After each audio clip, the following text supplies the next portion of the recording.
Yo, pulled up to the step when I heard that brutal sound of the bass.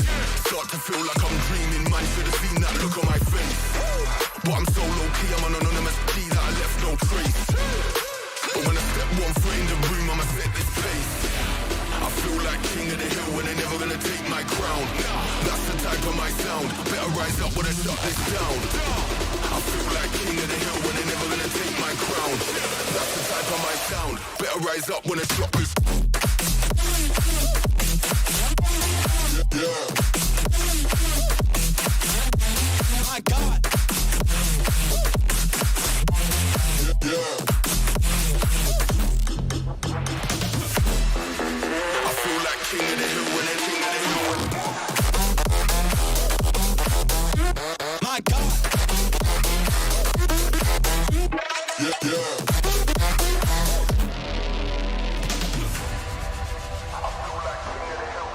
It feels like murder. Setting them alight when I lit that flame. Try pulling up side by side for the race, just realize that we're in a different lane. Yeah, see I'm out here killing the game. How can you claim that we're living the same? See in reality being on a similar stage. You're sitting in the crib while I'm singing my name. That's flames, whole of the city on lock. The coldest flows and the cream of the crop. We've them bees with a lean and a bop. Got a phone line ringing to the heat don't stop.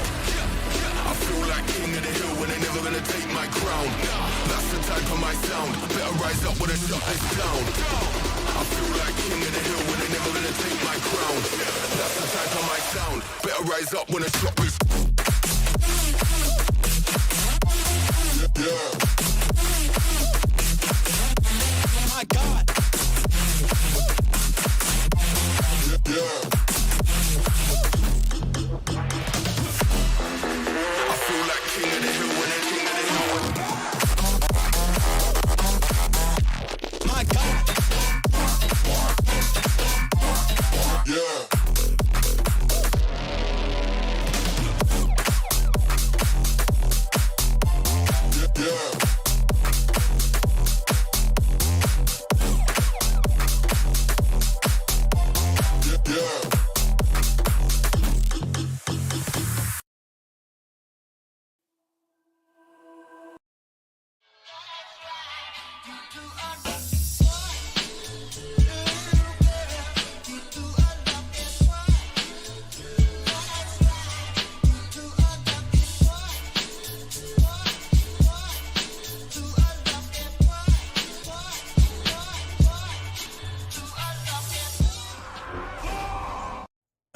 How's it going, everybody? Welcome back to another stream. Hope everyone's having a wonderful, beautiful day. Yo, we got 5V5 1V1 DUELS for the night. Sorry, I'm late, bro. I feel like I apologize a lot, so I gotta scale it back. But like, seriously, I missed out entirely, dude. I just went and I was doing something IRL for a little. Time flew by a bit. I was ready to go, right? Everything is done, and I missed it by 5 minutes. I was just... How, dude, time flew by. I feel like I time traveled. How y'all doing, though? Welcome back. Yes, yeah, there's dude. It wouldn't be a Dallas stream if I wasn't late, though, am I right? Come on, dude. We're just trying to keep, like, the same vibes going. But how you guys all doing? So we got a full team with Plush and Double Row with Grafika back in the game. We're gonna get a second one going. Battle ID? Yeah, I can get you added. But how you boys all doing? Welcome back. Hope everybody's having a good one. Yo, are you guys excited for 10.2 potentially being the final patch of Dragonflight? I don't know if it is. I don't know if it isn't. You know what I mean? I just don't know. But we'll just have to wait and see. I'm hoping for the best here, but that would be weird if like we were just like, oh, this is it. That'd be weird. That's some Shadowlands kind of stuff. I don't want to see that. I want to see more like Legion or BFA, like a full expansion experience, but like, I don't know, kind of see, it would be kind of cool to get like a huge slew of like features or like more playable classes that comes with the new expansion too. You know what I mean? I just don't know how I feel about it. But how you guys all doing? Welcome back. Let's get the music back up and running and let's see how this song goes. If it's any good. What is it called? Oh, okay. Maybe that'll be good. Well, yo, how you guys all doing tonight? Ivan, Sai, how you doing, my man? Or Breezaz, rather. How you doing, my guy? Hope you're having a good one. Mikolai, how you doing, my man? Hope you guys are all having a good one. Groups are going to be listed over in the LFG as per usual, boys. If you want to join us, you're more than welcome to.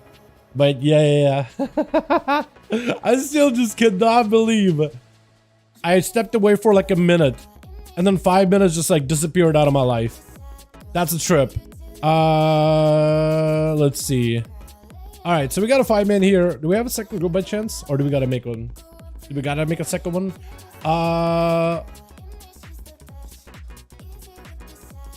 Wasn't I supposed to talk to Krager today? Crap. Okay, I might need to hit up Krager after this. See if he's still around, because we were planning on like doing stuff, or at least talking.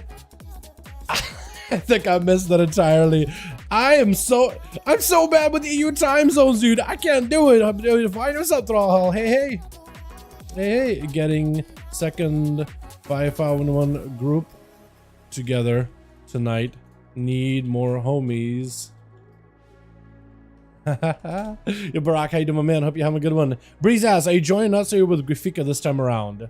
We gotta have to get somebody who can beat Grifka as well as Plush. We gotta get these rogues down, dude. Kiosk, hey, cha, how y'all doing? Welcome back, welcome back. It's Tricks in here with the homies, or they're not in for the night.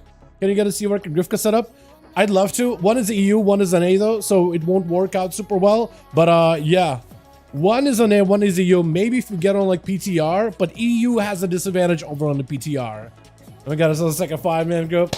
We're good to go, boys. Hey, let's go, dude. I'm gonna make Kiosk lead on this one, if you don't mind. Usually I make Breeze ads here. Okay. We can wait for you. Can wait for you, friend. No biggie at all. How you boys all doing, by the way? Trick said he and Atham. And Atham said neither. Well, see, Atham might swing around though. Never really know, right? Atham been on like a little bit of a sad boy streak because prop pal looks kind of garbo in next patch, and that's kind of all he plays for PvE. And I don't blame him, dude. I am like still cross fingers. Let's hope every spec is good, you know. But yeah, Grifka and Seawork would be difficult to do. Dalbrowski, you really need to chill with the clickbait video titles. Do I? Was it really that clickbait? The patch 10.2 potentially being the final patch. I mean, I think a bad clickbait. Like there's different kinds of clickbaits, and I don't want to be like, you know. I guess let me try to rationalize it. But if you think it's justifying, whatever. So like a clickbait would be like, oh, let me give you like a title that's like isn't part of the video, right? You know what I mean? Like let's say like I did a 5v5 duel video and I'm like, oh my god, this mage is unkillable. And I'm highlighting, let's say Seavark, for example, and then Seavark walks in and the first global he dies. And then the video goes through. I feel like they'd be pretty clickbait, right? Because it's like, well, I'm saying, oh wow, this mage is actually just doesn't die, and here goes the mage that I'm highlighting dying, and there's no other mage to show off. That's probably pretty clickbait. But if I'm like, this guy is an absolute monster, absolute slaughter machine, holy cow, run, right? And it's Seavark blasting everybody 1v6, not even 5. A 6-person jumps in, he 2v1s a group. You know what I mean? Like odds stacked against him, he slaughters everybody and wins a 2v1, right? I don't really know if that's clickbait, but like, I guess it's each to their own, right? Is it eye-catching? Sure. But I don't know. I guess it depends how you view clickbait though. Everybody has like a warped version of it. I just, yeah. Totally. 4-beer 1v5, dude. Let's get 4-beer 1v5, man. I believe in the homie. I believe in the 4-beer, man. I do, because hope you have a good one. Practicing red demo for the WTPS tournament. Let's go. Hey, if you want to pop in here for a little bit of red, get some runs against these rogues, man. We're gonna need you. But yeah. As soon as Sai, okay, Sai's good to go. Okay, we gaming. Also, Tricks, Orlando, right? Let me get you added. Unless you try to add me before. There you are. There you are, my boy. There you are. There he is. I'm so bad with names, man. Now I gotta remember Plush, Orlando. At least your name is Orlando, so I can think of like Orlando Bloom. And maybe that'll like connect it in my head. Plush, Rogue, 5-5-1 Duels, and I hit you with a smiley face just so I know you're a homie because you're pretty regular. Thank you, by the way, for becoming a member earlier. I appreciate it. Like yesterday or the day before. I'm really bad with names. Days. You mean yes, 100%. Next patch, that's the time to play one. That is the time to play one, man. It's gonna be good. Alrighty, let's get you guys up and running. So I need Kiosk, which is Abe. Mitch, Abe, Fisker, and Orlando, right? What's your real ID exactly? Here we go. Orlando 5 in the grand 1. We're gonna hit. I can't spell invite spectator match apparently. I just should make a macro for it, shouldn't I? Unless I misspelled one of you guys' names. And Abe. Actually, could I have Kiosko and Plus just whisper me in real ID? Just so I have you guys like tags over here or the chats over here, just so I can see the names a little bit easier. Because having to scroll up and down is a little. Yeah. Alrighty, we got ourselves the first 5v5 1 middle of the night, boys. Let me get my audio and everything in here because I'm not ready at all whatsoever, man. I'm not ready whatsoever. Hold on, Audacity too. The audacity is meant not to be ready. Are you serious? Are you serious, Dal? By the way, these are my favorite duels of the day, man. This is like the best.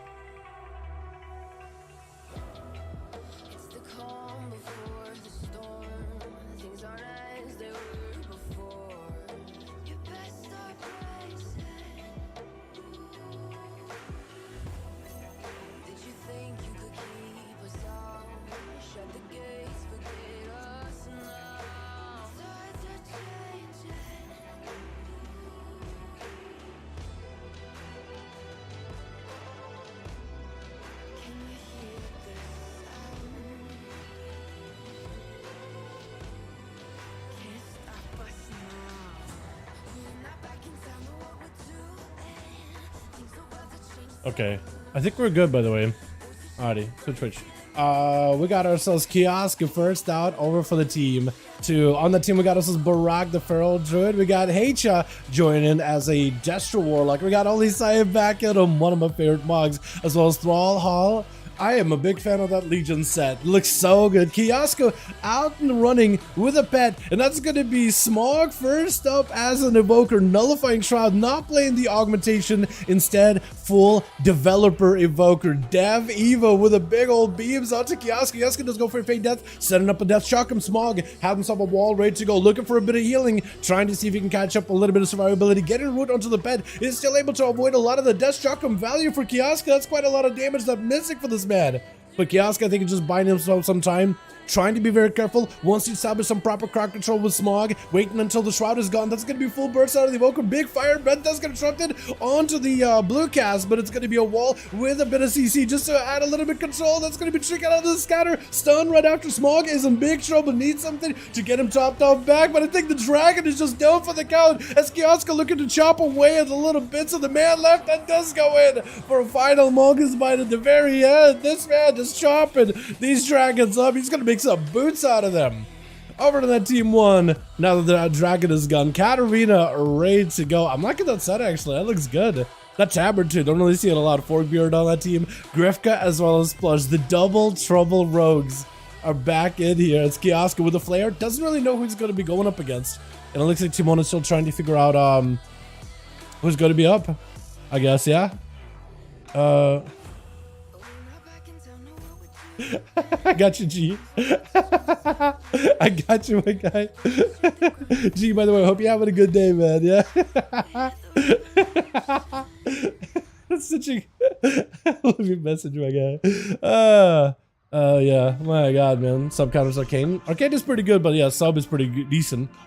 Kaplush actually getting caught out with a flare, and Kiosko taking the advantage, going on the aggression, got him some scatter, stun onto Plush, big death shock him, massive damage. Hopefully he's ready for the next go. Plush just going for the Cloak of Shadows. Death shock him still spinning all around him, might get him out of combat. No sap either way though. It looks like maybe evasion or cloak just gave him enough of a dodge capabilities against it. Scatter, or not scatter him. Sack for Kiosko, trying to deny a lot of the crit damage for Plush. It's going to be dropping down a steel trap on the guy off of that freezing trap, and is looking for a bit of recovery. Plush hasn't gotten the shrink out of the guy at all.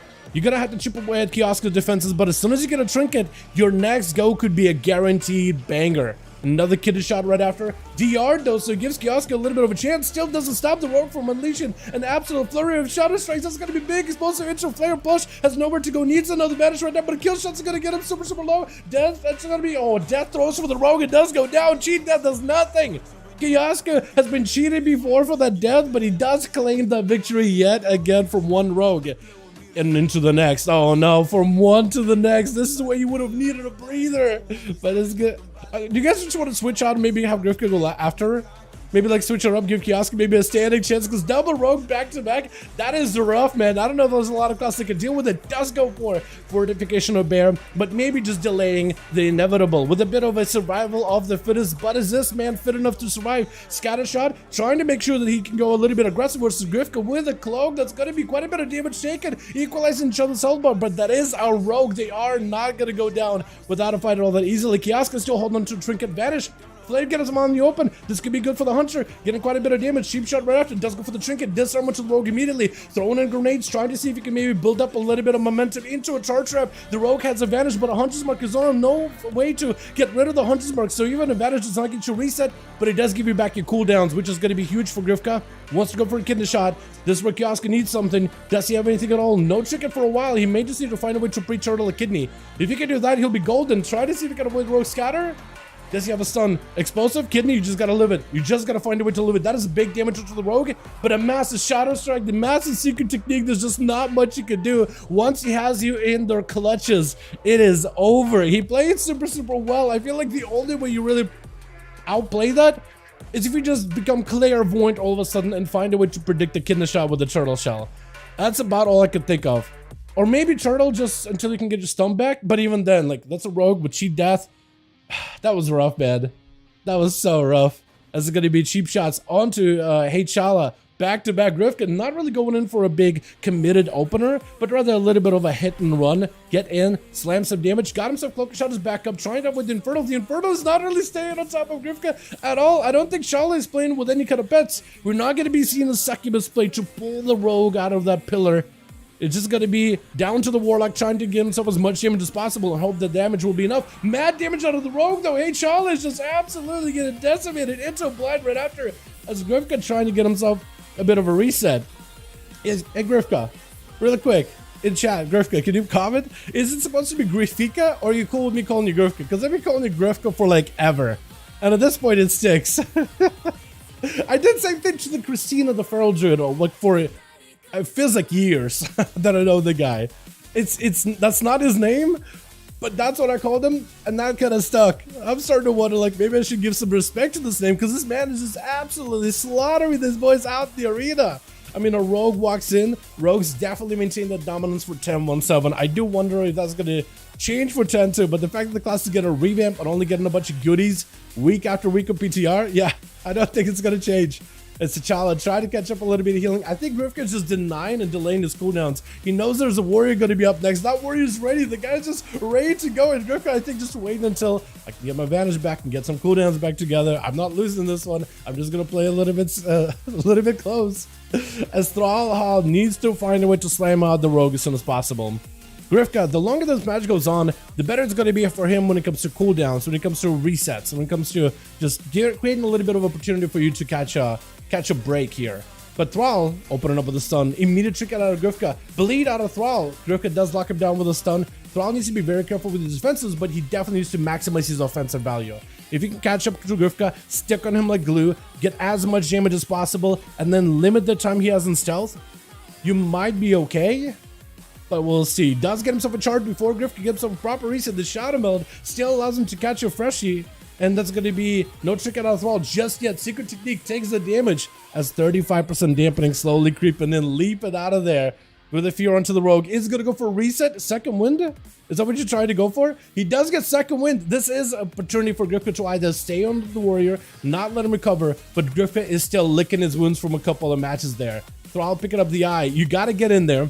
Find the rogue as soon as possible. It's going to be difficult around the pillar, but the man does maybe have Zerkers. I think a leap charge combo would be golden. Grifka tried to stay mounted just to see if he could maybe get ahead of the warrior.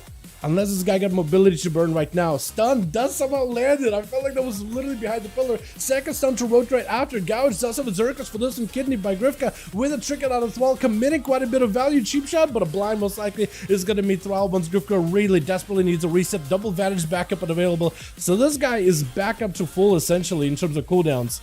But Thrall though, at least there's no trinket for Grifka. At least there isn't a trick, and the guy is getting some cheatsy auto attacks through a wall. Not a fan of these whatsoever. Classic Grifka butchering names. Classic Dal butchering names? Oh yeah, no, for sure. No, I've been doing that forever. I just hope that people don't think I'm doing that because I'm just like doing it on purpose, trying to just give disrespect actively. It's like passive disrespect, but I really... I'm bad with names, man. I'm bad with names. That's just how it is always. Picking up the eyes. Grifka has him some blades. I think this is going to be maybe either worthwhile. Needs to find... This might be the pivotal point where Thal needs to find a way to turn around with Grifka. But its secret technique is definitely going to set you back. Cheap shot right after. Absolutely getting decimated by the rogue. Catching up a little bit of a breather with that disarm, but an evasion stops a lot of you go. Does have the bleed. Actually gets a trinket out of Grifka off of that shockwave. I am surprised the man committed a trinket for that. Stormbolt not going to be that strong, but at least you got yourself a little bit of survivability. Waited out that evasion on top of it, which is massive. Building the pressure versus the rogue. If you can maybe find him, maybe has a bleed on the guy. Does have a bleed. If you have a lead to reconnect, you may be able to do so. I think you just try to see if you can avoid him, maybe catch him second when healing, but the guy is not going to let you do that. He's just trying to deny that healing. You do have a defensive though. You may be looking at using one. Does get to use the enrage regeneration, but will it be enough though? As the cheap shot comes through, Grifka is back up to full blind as soon as the warrior trying to reconnect, and Grifka again does not 1 second win to kick him at all. So it does keep him out of stealth. But for Thrall, like, is at least able to pull the guy from a pillar. Stormbolt does connect. Finally can get some damage out. It's going to be full set of cooldown. Stun right after. You just got to find a way to live the next one. Disarm. Try to see if you can get yourself a little bit more of that survivability. But a cloak denies that entirely. Just absolutely removes it. The guy discovers himself with a blanket. There goes the disarm. Thrall leaping back. Does he have a bleed on him though? It's a rough one, man. Once he was hitting into that higher dampening, this is where the healing... Second wind, not quite able to kick in for this guy at all. The garrote, or rather, rupture from the rogue is just still ticking on him, trying to maintain a constant bleed on the warrior because he wants to win by that battle of attrition. It's going to be rough, man. I don't know how you do this as a warrior. He got a trinket and has some cooldowns come back up little by little. Maybe that'll be enough. Grifka opens up with a cheap shot, going to be a Stormbolt for Thrall. I think he still was able to set up a bleed on the guy, right? At least, as long as you're next to the wall, he's not going to let you catch any kind of resets. I think you have to get in. Does get himself a solid heal, though. A decent heal with that impending victory at 56% dampening. Got himself a fear. Looking for that second win recovery. Does he get to? Grifka is going to have to get in there as soon as possible. He's going to pick up the eyes. You know where the rogue is at. If you can start catching up on that second win, you'll be golden. As long as you can just get yourself a little bit of that survivability here and there. But I don't know if he's able to pick up any. No, I think he's still just taking damage. That is unfortunate. Cheap shot, I think it's going to be over for the warrior, right? Secret technique, yeah. Even through a stun, it's just over. Sealed your fate as soon as you press the ability. Holy Sire picking up the eye, or at least moseying over to it. In this kind of arena for Holy Sire, normally he's actually really good against rogues. Like, incredibly good against rogues. By the way, fantastic looking mount. But in this arena, all the pillars are kind of like very, very close to you, and there really isn't a good spot for you to stand in. That's going to be cheap shot by Grifka as he's the one picking up the eyes. Could maybe go for a vanish. He's going to go for a full opener onto Holy Sire, denying him the eyes and denying him the ability to pop an immunity like Bubble or Bop, and then chase after the rogue while eyes are available. Trying to see if you can wake up Ashes, keeping him out of stealth. Double advantage available for the rogue in case he needs to. Evasion gonna help you, but only to a certain extent. A lot of that damage he's thrown at you is Holy Strike damage. A mix of physical, but a good portion of that Holy that still goes right through. And Grifka takes massive hits. Cloaker shot is right after. Could still go down either way. Get a shot. Holy Side does bubble, and Grifka does have the ability to vanish, and there's no eyes for Holy Sire to pick up. Grifka stole those earlier, and unless you have some kind of like a dot that can live through Cloak of Shadows removal, there really isn't much that Holy Side can do in this kind of situation. Grifka moseying over to the other side. Holy, I think, is probably just going to hold his ground, wait for another set of eyes, and probably try to pair those once Forbearance is off. But right now for Holy Side, at least he has himself, I think, a bit of an opportunity. For Grifka, though, he's switching out to Wood Poison. Yeah, he's switching over, dude. He's like, all right, I need to find a way to deal with the healing. He's going to have to play the long haul. That's going to be Blessed Protection Stun. Grifka does not have an out. This could be an opportunity to end this right now. He has advantage, so you can always get out of there. Wake of Ashes on him. He doesn't have a cloak. As long as you get a dot on him, staying right on top of the rogue. Well done. Blind to follow. Does not have a trinket for this one. Maybe you can somehow send some kind of ability behind the pillar to get him back into combat, like a final wreck.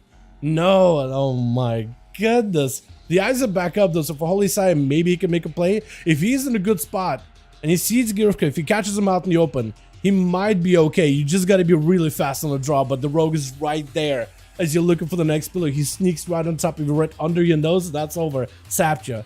Now you're playing his game the entire time. For Holy, not out of the woods. Grifka, not completely winning this one, but I'm interested to see where this one is gonna go. As Grifka pops out, got himself a cheeky little opener. Waco bashes massive damage for Holy, but a cloak is back up. Has himself a banter, so the rogue should be safe. Unless Holy Sire finds a way to lock him down. Does get a stun trick out of the guy. Final wreck to Foley. Evasion barely keeping alive. Laying hands into that throughout the whole chaos. Mayhem. Eyes are back up. If Holy's careful, he could potentially pick those eyes on the far side. Grifka may be looking out for those as well. But while Holy's side is in the distance, this is why I think Grifka is going to hit him with a sap.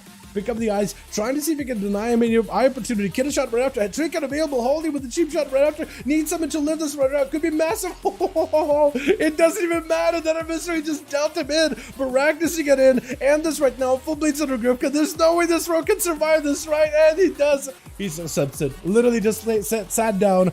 Accepted his fate. It's over. My God, this man just played a tooth and nail. Well done. There's some eviscerates to it. Like, you know what? Watching a rogue kill somebody with a secret technique, that thing does a lot of damage.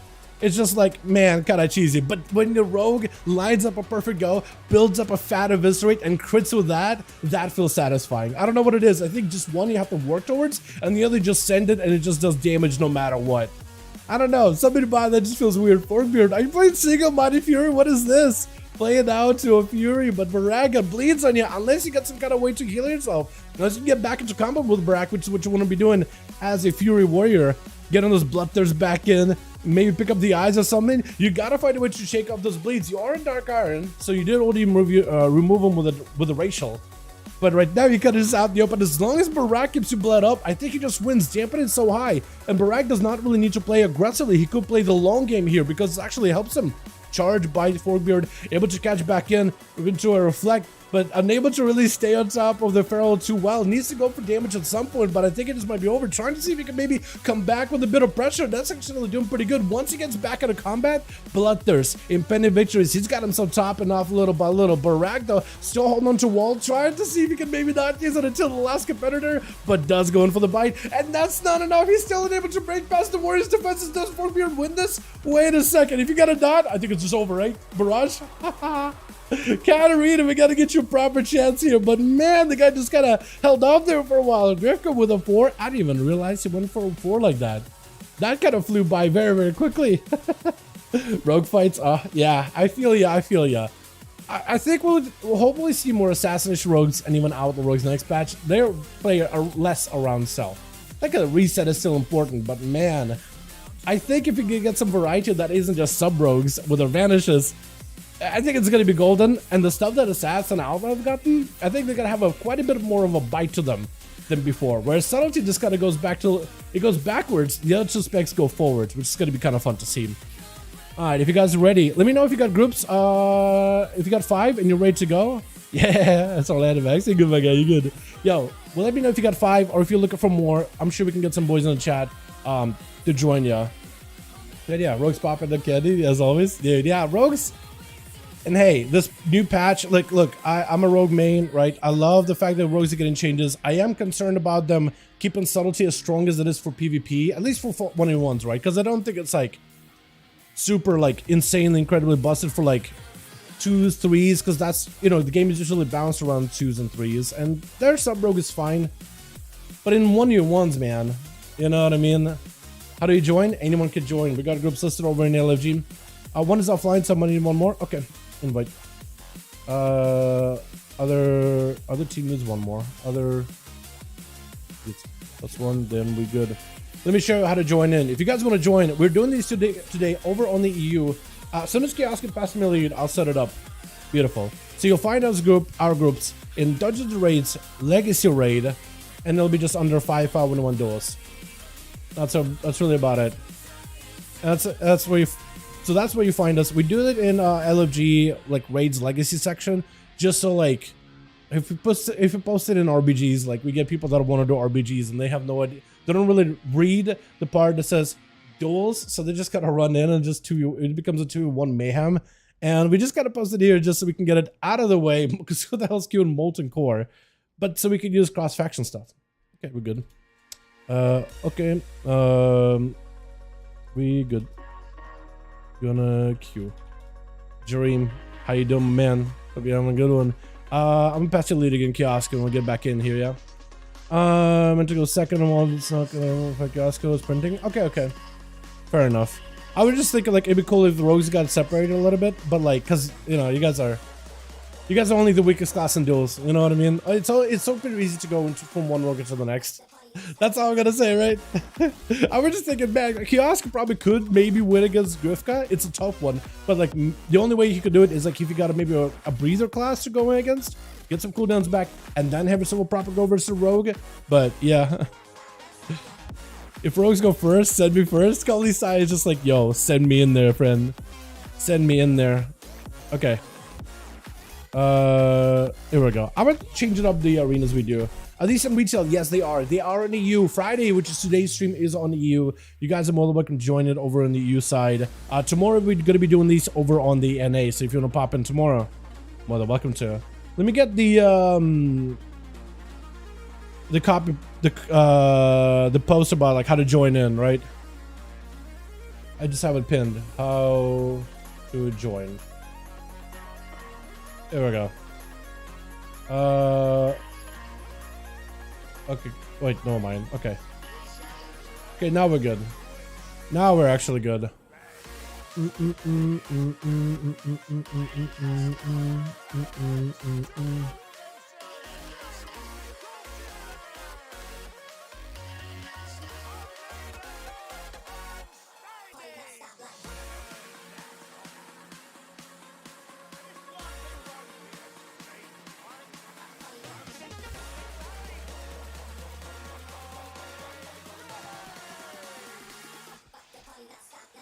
Okay, let's get this going real quick. Switch. Katarina over for the team one as an RK mage. Ready to go. We got Forkbeard. Gotta be first out. I like the single Mighty Fury you're going for. I do wonder if it's like a big Bloodthirst heal build you're trying to do. Looks like maybe missing over somebody over in team one. I think my man Kiosk potentially, but Barak gonna be first up. Trying to see if he can get himself a bit of a rematch versus Forkbeard. Looking to tear into the guy setting up full bleeds. Almost went down the last time the two dueled each other.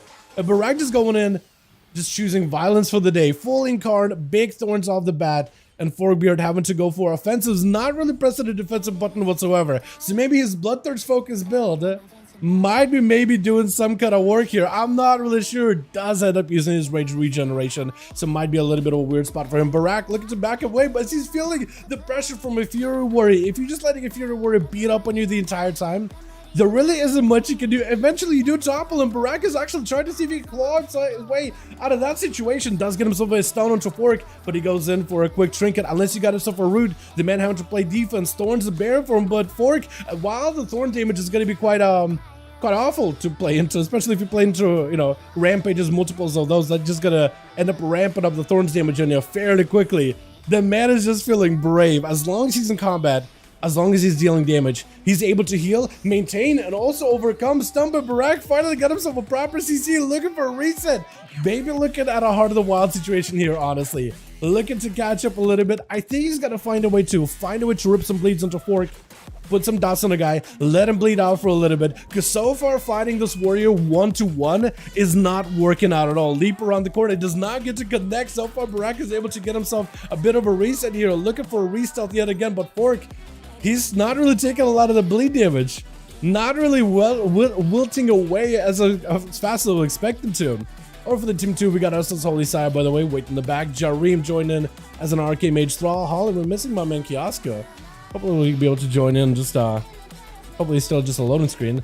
Big bleed out of Forkbeard. Barak with a bit of damage of his own. That's going to be full dots out of Fork with a bite right after. Fork taking a lot of damage, able to heal through it. This is the most damage Barak has. He got himself a big burst into the warrior. He needs to maintain that pressure as best as possible and just let those dots melt. But the guy looks like doesn't really take that much dot damage at all. Look at him. He actually just does not really melt. He's got himself plenty of recovery.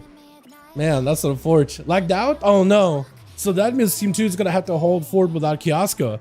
Okay. You guys, yo, Holy, Jareem, Thrall, and Barak, you guys got a goal. You got to play like a 4-man army right now. You miss it, you got one guy down, but you got to find a way to make up for it. It's Fork still. How are you alive against a Feral Druid? Normally, as most warriors, you're just getting savaged by Feral. The bleeds get you down, but this man is still kicking in. This Bloodthirst self-heal build is just absolutely doing wonders. That over Rock's claws are not nearly as sharp as it could be. Trinket finally get himself a bit of pressure onto the warrior, able to bite right through it and establish just enough pressure in order to topple the guys. Katarina gonna be up next, does find a way to get the Feral out of stealth, looking to CC him a little bit, does get the Nova, looking for Ring of Frost, does not get to entrap him, but at least got himself not really in a bad situation, even enough to go for a blink, does get himself an interrupt, looking for some burst.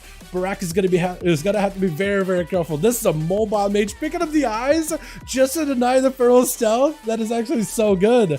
With the missiles to follow, blasting him out of smithereens, Ring of Fire right after, try to see if he can get himself a decent setup, but just try to see if he can pull the Feral away from the pillar. Big damage to follow with the touch of the Magi. Does he have himself the big burst? Not even the big burst. Does have a blink for this maim, and Barak not going behind the pillar whatsoever, just swallowing this damage off, trying to see if he can just tough it out.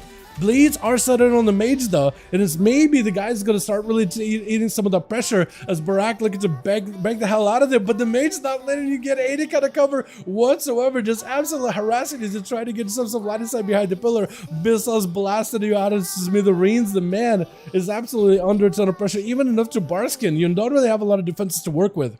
All you really got right now is maybe self-healing. Ring of Frost set up, so as you want to go aggressive, the guy doesn't even let you. He's just reading you like a book. He's reading you top to back. I mean, it's just Ring of Fire on one side, Ring of Frost on the other. You can't advance. You can't stay defensive behind the pillar. Even the healing is just not safe to do so. Trinket out of Katarina. Full blades are up. Katarina may be in a bit of trouble. That's a lot of damage, but he's got lots of pressure. Barak under a ton of just absolute mayhem.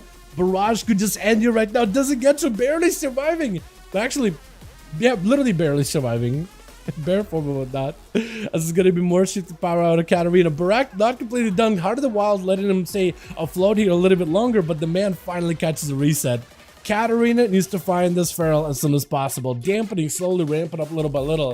For Barak, this is going to be a little bit tough, but at least Heart of the Wild helping you make up that damage, that healing difference with the dampening. And Katarina, at least you got mage food, so you should be able to stabilize if the Feral ever backs away. Does deny the proper opener by the Feral Druid, at least doing his very, very best to do so. Finally get himself a proper rake, full set of dots, full frenzy. Katarina could be in a ton of trouble. Icebox situation potentially doesn't even go for the block, decides to go in for as much damage as possible. Hope that maybe whatever defense you had, as well as a not a massive invis, greater invis, improved invis, I don't even. But better invis would be enough with that 60% DR, but it just was not enough. Flush goes in with a secret technique immediately. Barak though, going through the team little by little. He's got to fight a way to claw out of this one, because Plush walking in, actually taking quite a bit of damage to those Shadow Strikes. Having to go for a Cloak of Shadows is pretty massive. Barak with a bear form, but no trinket, nothing really available. Does not have a way to recover easily. So I don't really know if that's going to be enough. Plush does not have dots either, and Barak can't really go to pick up an eye or anything. Maybe if he catches himself a proper restealth. Bear form does at least stay in a bear form for this opener, but it's just not enough. Feral Frenzy is helping him, or rather, Frenzy does help. Is it Feral Frenzy? I think it's Feral Frenzy, but Frenzy is not going to be enough to keep himself afloat, not after his secret technique. Jareem, the Frosty Mage, is going to be up next. I don't see a lot of Frostbed, but I like seeing them. I could find you an LOG before. Michael, or Miguel, rather. How about I'll open up the LOG after this one, and I'll just wait for you, my guy. How did that sound? I'm trying to see if we can get you in. How you doing, bro? What's up, Hamza? I'm doing pretty good. How about you, my man? Ring of Frost onto the plus. Try to see if he can hit him with the same setup as Fleabag. Oh, there goes the one shot. Oh, he goes in for a vanish last second. Is it enough though? Is it still out? Is he dead? Hold on a second. Jareem hit him. Try to hit him with that Seawork one shot. What is happening here? That was incredible, but the guy barely survived. Cheat death. Not even proc. Not even close. Flurries though and Lances are just not doing that good for him. Does go for the trinket. There goes the cheat. Is it going to be enough though? Ice Block blocks it just to stay on the guy. Try to see if we can knock him out in the open. Oh. Tell me there isn't a second rogue after this one. Tell me this guy at least gets a bit of a breather. He does. It's going to be Smog. Not that Smog is like... It's just going from one rogue to the rogue. It's just a lot. But at least going from like a rogue to Evoker. Are you augmentation this time? No. You still are Devastation. Sleepwalk onto the mage. Trying to see if he creates CC, but the mage... faster on the draw. Quick polymorph right after. Setting up set up onto Smog. Trying to see if he can hit him with the same kind of like a setup. I don't think he's going to be able to. That's going to be Sleep instead. Smog does end up avoiding the CC entirely. But now he has himself an opportunity to have a go. Going in for the breath onto Jareem, but he evades it entirely. Quick blink out of the way. Blink and you literally miss this guy. Disintegrates are out. Trying to see if he can get himself maybe a poly onto the Evoker. dropping down the Ring of Frost Ray. That's going to be an interrupt on a Smog. At least avoid some of the damage. But I think for Jareem, I can't tell if he's waiting until his next big freeze go. He does have a freeze go. Wait a second, froze, but it's asleep. Oh no! Oh, I don't think Smog really needs to trick out of this one. He was stunned, but he had the CC onto Jareem. It was a perfect CC trade. It was actually really, really good. For Jareem, though, it was a kind of a missed opportunity, but I think he's waiting until the next Snowdrift is available in about 26-ish seconds. But if you can get the full freeze on a guy stun, while the stun with Snowdrift, it's like a deep freeze, like a back-in-the-day deep freeze, where the enemy is stunned, but also treated as frozen, so all your abilities shatter. Big damage out of the Frostmage, taking out the Evoker little by little. Living Flames barely helping alive. But Jareem still has a lot of burst potential. Got himself the Water Ellie. Maybe he can go with a quick freeze onto Smog if he wants to get a decent setup on the guy. Trying to go for a Frosty cast. Big burst on Smog though. Trying to see if he can maybe make himself a go. But Jareem having to polymorph to shut him down. Jareem not in a great spot right now. Should be looking out that there's a Rogue going to be up next. Grifka is already in stealth, ready to go for a Shadow Strike. Ray of Frost out of Jareem, but it's going to be sleep stunned by Smog right after. Eternity avoiding it. Jareem maybe looking at a second Icebuck here actually. Could be really, really bad for the guy, but we'll see if it works out. Drop it down of a Blizzard, Frozen Orb on one side. If only you had like a Ring of Fire that you could also drop down, then you would have really a ton of zonal capability. Frost, maybe a big go. That's going to be a CC by the Evoker. Still goes in, I think, trying to see if he can get himself that Snowdrift. Could not really get a proper drift freeze. Interrupted on ice. Might be bad. Wait, hold on, no ice block. Maybe, hold on, block, do you have it? Does block last second. He got interrupted on Frost like once or twice there. I'm not even sure. That was so clutch. Ah, that could have been bad. Oh, that could have been so bad. But Jareem does not play into the Icebug heal. That is unfortunate. Smog swinging around the corner. He's going to take advantage of this situation. Maybe Jareem could set up some kind of a kill here. Does get interrupted. Beams are just doing damage. The procs are just melting the guy. Not much you can really do. Breath, you have no health at all. The man is actually just spent. He needs to find a way to reset, get himself some food. I don't even know if that's going to work out. Polly, that's probably not even going to do anything. He's catching up a little. Hold on, he's catching up. Smog going in for the eye. He's committed for the eye, but that's a reset for Jareem. Solid reset. The guy got himself a lot of health. This could be a chance here. This could be an opportunity for the man to bring it back. I don't even know. Knocking... He needs to find a way to CC him. That's going to be a bit of a repositional with the time loop, I think it's called. Yeah, with time loop. Does go for a Nova, but into a stun of deep breath. Shatter right after sleep. Doesn't even let you get any kind of damage going. You're just controlling the situation the entire time with a disintegrate. Jareem got himself lots of healing catch up, but oh, breath right after. Maybe somebody can make it work here. I think it's over. Oh, just clawed him down. Smog does end up bringing it back for his team. Are you kidding me? Thrall, Holler, Holy Sign next. Holy's up next. Yo, Smog actually played super, super well. I love that whole like time loop ability. How it like the mage, you basically are like you're trapped here. Even if you try to walk at me with a Snowdrift, you're gonna have to reposition at the end. You really can control it, and that was some excellent play. Holy wait now, trying to give Smog as much of an honor duel, but the guy just wants to get in there, dude. He just wants some more blood. He tasted that blood with the mage. He wants to go again. Holy getting beamed for just a second, but it's gonna be really down for Smog. He does have cooldowns. He actually has a lot of things to work with. Wall available, no trinket for a while, so he might be in a bit of trouble.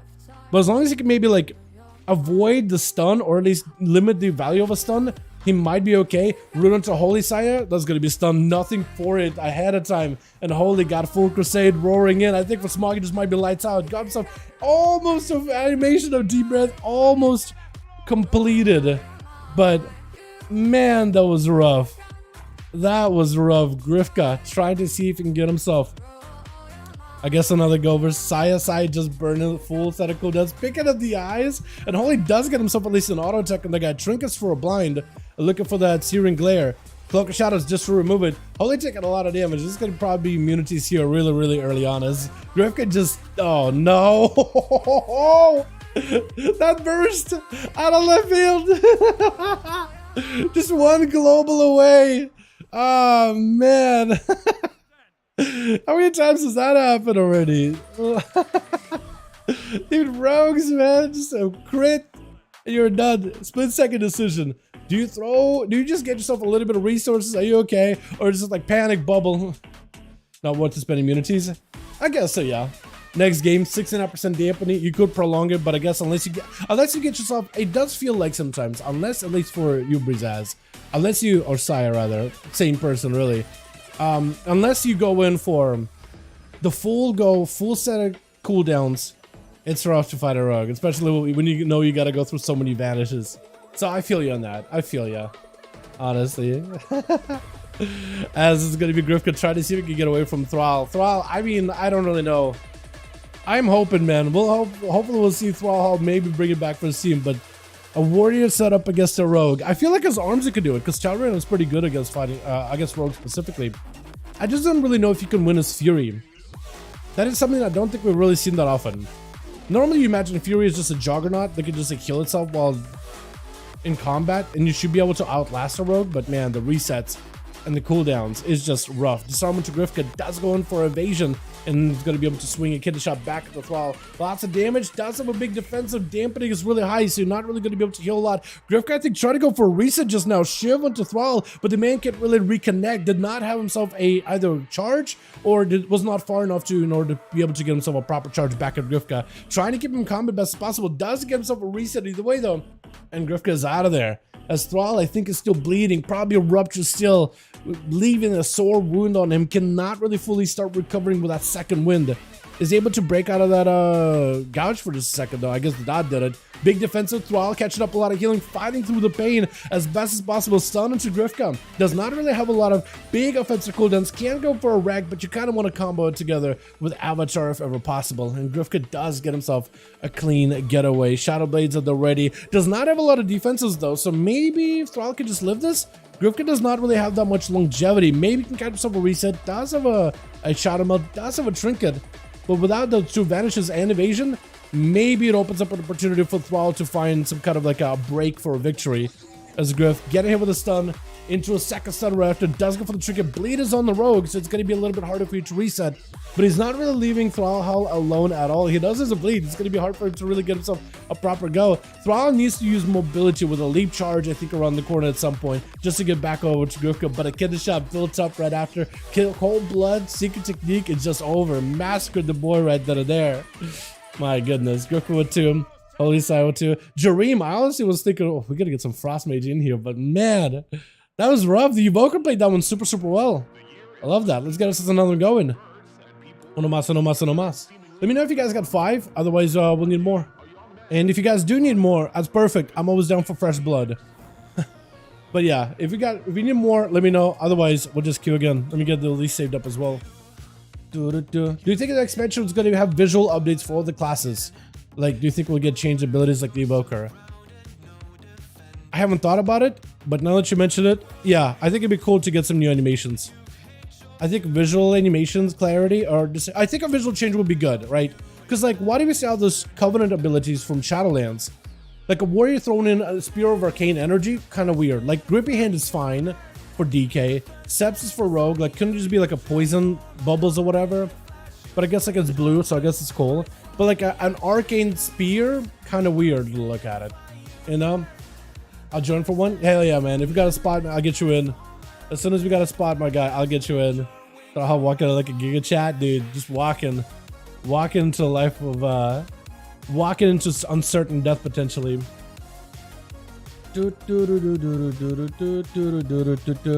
All good? Or you not lead? Let me see what Abe says. Otherwise, we'll see if you can get Holy Cyan.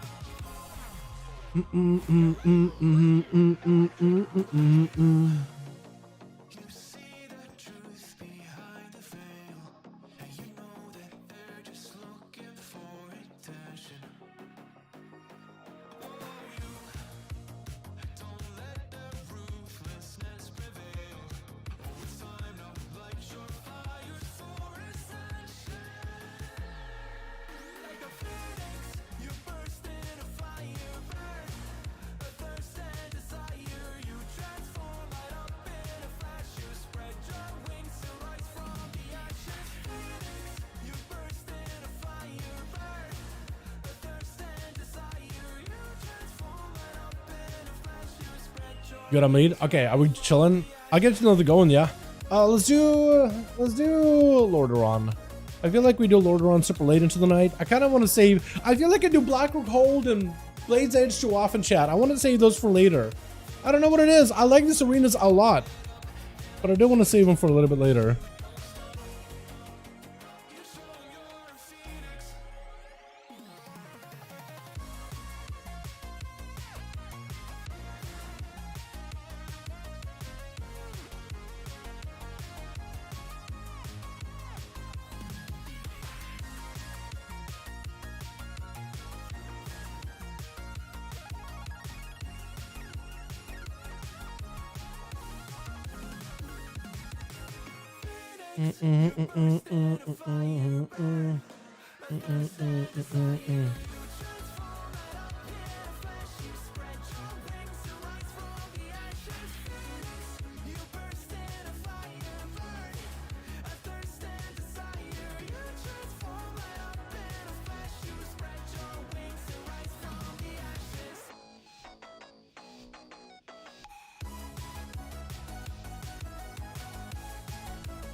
Okay, sorry about that, boys. Yeah, I'm spacing, dude. Space is so hard. Switch. I'm out in space right now. Katarina first up versus Jareem. A bit of a mage square off. Does get himself the proper burst combo, but the beam, the ice ray is not enough to shatter right through Katarina. This mage is walking in, arcane, fortified, ready to go as Jareem's trying to see if he can zone him out. Got himself the elemental. Katarina taking quite a bit of damage. Better be on the lookout for that ice block. Last time got really greedy with burst. Wanted to go on the aggression. I love seeing that, but you do definitely have to be looking out for your own health at some point, especially if you do have an ice block. It does let you catch up a little bit of healing. Jareem trying to see if he can swing around Katarina, using that mobility. Katarina staying away from the pillar, from the tombstone, with Jareem crawling right around it the entire time, utilizing the line of sight, utilizing the pillar, able to weave and out in order to get himself some space, in order to get himself a proper go. Does get a freeze. Katarina does try to go for an interrupt, doesn't quite get it. That's going to be a nice shake for Jareem, but isn't really able to commit a full spike right there. Breath missing it. Could be an opportunity for Katarina to potentially have a go. Does get a breath. Poly to follow. Katarina had himself a chance here to get a go. Poly right after as Jareem getting aggressive with a trick it back for Katarina. Doesn't really take a lot of damage from that glacial. I guess he really needed that shatter bonus to make it worth it while. As Jareem takes a lot of damage from the arcade go. And that's not even Katarina the full strength. They're just missiles, as well as another Tempest barrage is blasted. Jareem not doing that great right now. Does go in for the block. Did not trust like a barrage not to kill him right then and there. The man does get himself at least a little bit of a reset together with the ice block. Does get a healing portion enabled this time around. And Katarina able to make so much pressure with just a touch of the Magi, good management of resources, and another Tempest. I am afraid to see what Katarina can do once they get a full arcane surge and everything going. Full setup for Jareem. Nova trying to see if he can freeze the guy. Doesn't quite get to. He really needs to get the snowdrift in order to build up the pressure, build up the stacks of frost until just encases Katarina in this tombstone of just pure ice and glacial. This is going to be trying to go for a bit of a juke. Does get interrupted on Arcane. That's going to be Frost to follow. Big pressure out of Katarina. Potentially lots of damage. Maximum out. But Jareem maybe looking at Iceblock. Got himself an ult time. Maybe that'll be enough. Mad damage. Barrage is just tearing right through him. The man could just be... Oh my god. Was that just ult time? We're just trying to time it, but just couldn't quite do it. Katarina with that much output right now, man. The Arcane Mage. You know what? Normally we see Seamark as well as like Jayhawk as like the only arcanes that join in for duels, but man, the amount of pressure they get to put out, it's just so good to see, and the amount of mobility they got is just insanely good for one-on-one situations. Especially now that I think about it, their tier set is going to be very much a missile oriented. That's kind of bread and butter of the playstyle. That's going to be terrifying. I'm afraid what's going to happen come 10.2 as Katarina picking up quick Shroud of Invis, trying to see if he can get himself an opener. Thrall doesn't pick it up the eyes. He sees where the mage is. He knows he needs to go a long journey to approach him and wants to be very careful with his placement. While you're out in the open, this is where the mage wants to play him. Out in the open, away from any kind of pillars, able to kite you around as much as possible. Blinks are available, can always position behind the pillar, and Thrall just needs to have enough management for mobility to be able to catch back up to Katarina. Otherwise, he's just gonna run up to you, toss you in a full polymorph, and blast you out, hit you with a ring of fire that's gonna do a bit of damage over time too. Not gonna feel great in Thrall. Looking to maybe get some recovery in. Catch a break behind the pillar, avoid the fire damage, avoid the arcade damage, catch up a little bit of that second with healing. But for Katarina, it's going to be a bit of a tug and pull situation, whereas Warrior wants to bring the mage over in behind the pillar, over behind into the tombstones. Katarina trying to pull on the other side, trying to get him way out here, even tried to taunt him to get him out in the open. You just got two stalwart champions that really do have a safe spot that they have, and just trying to see if he can maybe find a way to play on their side of the field. It's just so different too. I love seeing these differences between classes, man. I feel like I almost never get tired of that. It's like every class is played so differently and unique, and it's just, I think it's my favorite part about duels. I feel like that's something you kind of get to observe in arenas, but in duels specifically, you really do get to highlight. I thought we're getting Miguel in. We can probably see if we can switch out some teams afterwards. Yeah, I'm down. I'm down if you guys want to maybe switch up, get some fresh new bodies in. Usually we try to swap people out if there's like space, but if like we got same bodies and they want to keep playing, I don't want to like kick them out or anything, you know. But yeah, maybe we can form like a third group and we can just have those 3 groups rotate. Let's try that after this chat. Let's try to see if we can form a third group. Maybe that could be really fun. So then we can have like at least 3 teams kind of rotating with one another. I want to see if Kreiser's on. Maybe he can like help lead or something. Katarina hanging out by the far side. Don just thought he would walk in there. Are you just on a standstill? Is that what it's gonna be? Just actually just so what if he's gonna have to get out of the comfort zone at some point? Probably not Katarina, who just got a big old bloodlust. Try to see if he can trap Thrall. It's gonna hit him maybe with a ring of fire on the corner. That, or maybe just set up a proper go. Arcade Surge is going in for the massive hits. Thrall can't really go anywhere. Got him to reflect. It's only gonna reflect one of the missiles. Like one of the missiles out of entire channel. Try to go for a kick. I think actually was able to, no. Did not go for a kick. I thought it was immune. I thought it was a juke for a second. Got him some Mage Casting. There goes the interrupt juke. That's going to be perfect for Katarina. If you get some a proper go, now is the time to get the most amount of damage in, because Thrall can't really stop unless you got a stun breath right after. Immediate trinket for the warrior. Let's just try to see if we can get himself a proper setup. Freeze on the guy. Maybe he can go for even more setup. Just trying to maintain as much of a slow. Thrall committing out in the open. Trying to see if he can ramp up for cooldowns of his own, as Katarina popping into quick invis just to create a 60% damage barrier together with a little bit of that temporal in order to start tempering some of the damage, healing up little by little. And Thrall looks like maybe second wind is going to let him catch up. Polly is definitely going to let him catch up, but it's just not much he can do. Reflect up. This is going to be Katarina. Try to see if he can deal with it very quickly. Actually ends up going for an interrupt on that reflect. That is so good because you get to activate the precog. That's very, very, very, very valuable if you can do that. Gives you that immunity to CC, and Thrall just unable to get himself a proper reset. But Katarina not going over there at all, man. Not going to be going over there at all. Definitely not balding. Do you make a living on streaming YouTube? More or less. I guess so. Yeah. I guess. Stun onto Cat with a charge for Thrall. Sorry, I'm reading the chat now. I'm actually super distracted. Charge ability, second deep breath. Yeah, John, I would like to see like charge ability, second deep breath. I think it'd be really, really cool. Yeah, we're looking for a third group. I actually do have some ideas of like what they could do for like character customizations, like abilities. I did love the refresh that they did. I think it was in Legion. I would love to see more stuff like that, like more unique stuff, unique animations. But yeah. Always a fan of that kind of stuff, dude. Always a fan of customizations, just like new stuff like that, right? The visual stuff. That's big. That stuff is always awesome to see. Thrall is just does not want to go over there to Cat. Anytime he pokes his head out, hits by a barrage. Blink immediately does have a charge right after with a reflect to follow, trying to see if he can maybe get himself some kind of a go. Kind of out in the open, kind of next to a pillar. Cat does get to avoid an interrupt really quickly. Actually, just nuking an interrupt, reflect an interrupt back at himself. Full burst out of the Archmage, potentially back for Thrall, looking for a lot of cover, but might be in a lot of trouble. Blinks for the mage, staying aggressive, trying to see if he can get on top of the guy as best as possible.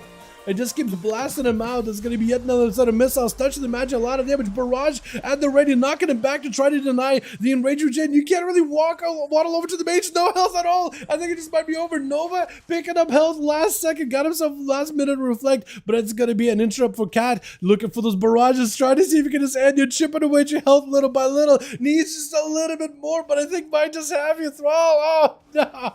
Katarina. I guess melee, man. I guess warriors in particular. Hit him with that slow.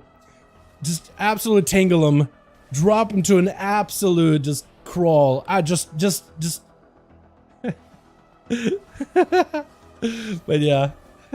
Just absolutely slow down the progress and whittle him down over time. Holy, trying to see if he can maybe use the burst of his own just not to get caught. He does the same way. Holy, not in a great spot right now. Already taking massive amounts of damage. Shield advantage just to hold off a little bit. Cat looking for an iceberg potentially, and that's huge for Holy. He hasn't had to use an immunity. Going for regenerating just so he can save a bubble or a bop for later. I wonder if it might be one of the situations where you want to use the bubble or bop early just so you can stay like higher health afloat as dampening slowly crawls towards that 50% healing reduction. Novus, Hand of Freedom stolen. If you can get some souls on a Holy Saya, keep them away from pillars. Katarina could be in a great spot. The only difference here between Warrior and Paladin is Paladin actually got like a range to him.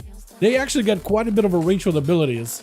So you can't really completely cut him out, take no damage. You're always going to be taking even a little bit of punishment, as Cat trying to go for a little bit of the altar doesn't really get the most amount of recovery, and Holy Side is still able to chip away at him little by little. Stun but after Blink is available, and Holy trying to keep himself rolling, trying to keep aggressive, but a full burst is out. Might just be immunity. There goes immunity. Katarina can't really do much on this one. Got himself a bit of defense, shifting power to get some cooldowns back. Does get himself a bit of reversal. Shield is back up and available, but there's only so much they can really do. Touch of the magic, maybe mad damage, maybe can turn this around. Actually, huge hits on the Holy Side. The barrage did do a number, but just not quite enough.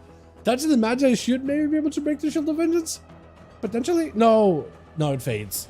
It fades. But Smog ready up next over for the Team 1. So far, the Archimage was able to hold their own for quite a bit. Smog gotta find a way to fight the Barak, Holy Saya, as well as Kioska. And Holy is just looking for an entire reset right now. Smog is giving him at least a little bit of that honor duel, as much of an honor duel as he can provide. Holy Saya, I don't think he has himself Crusade.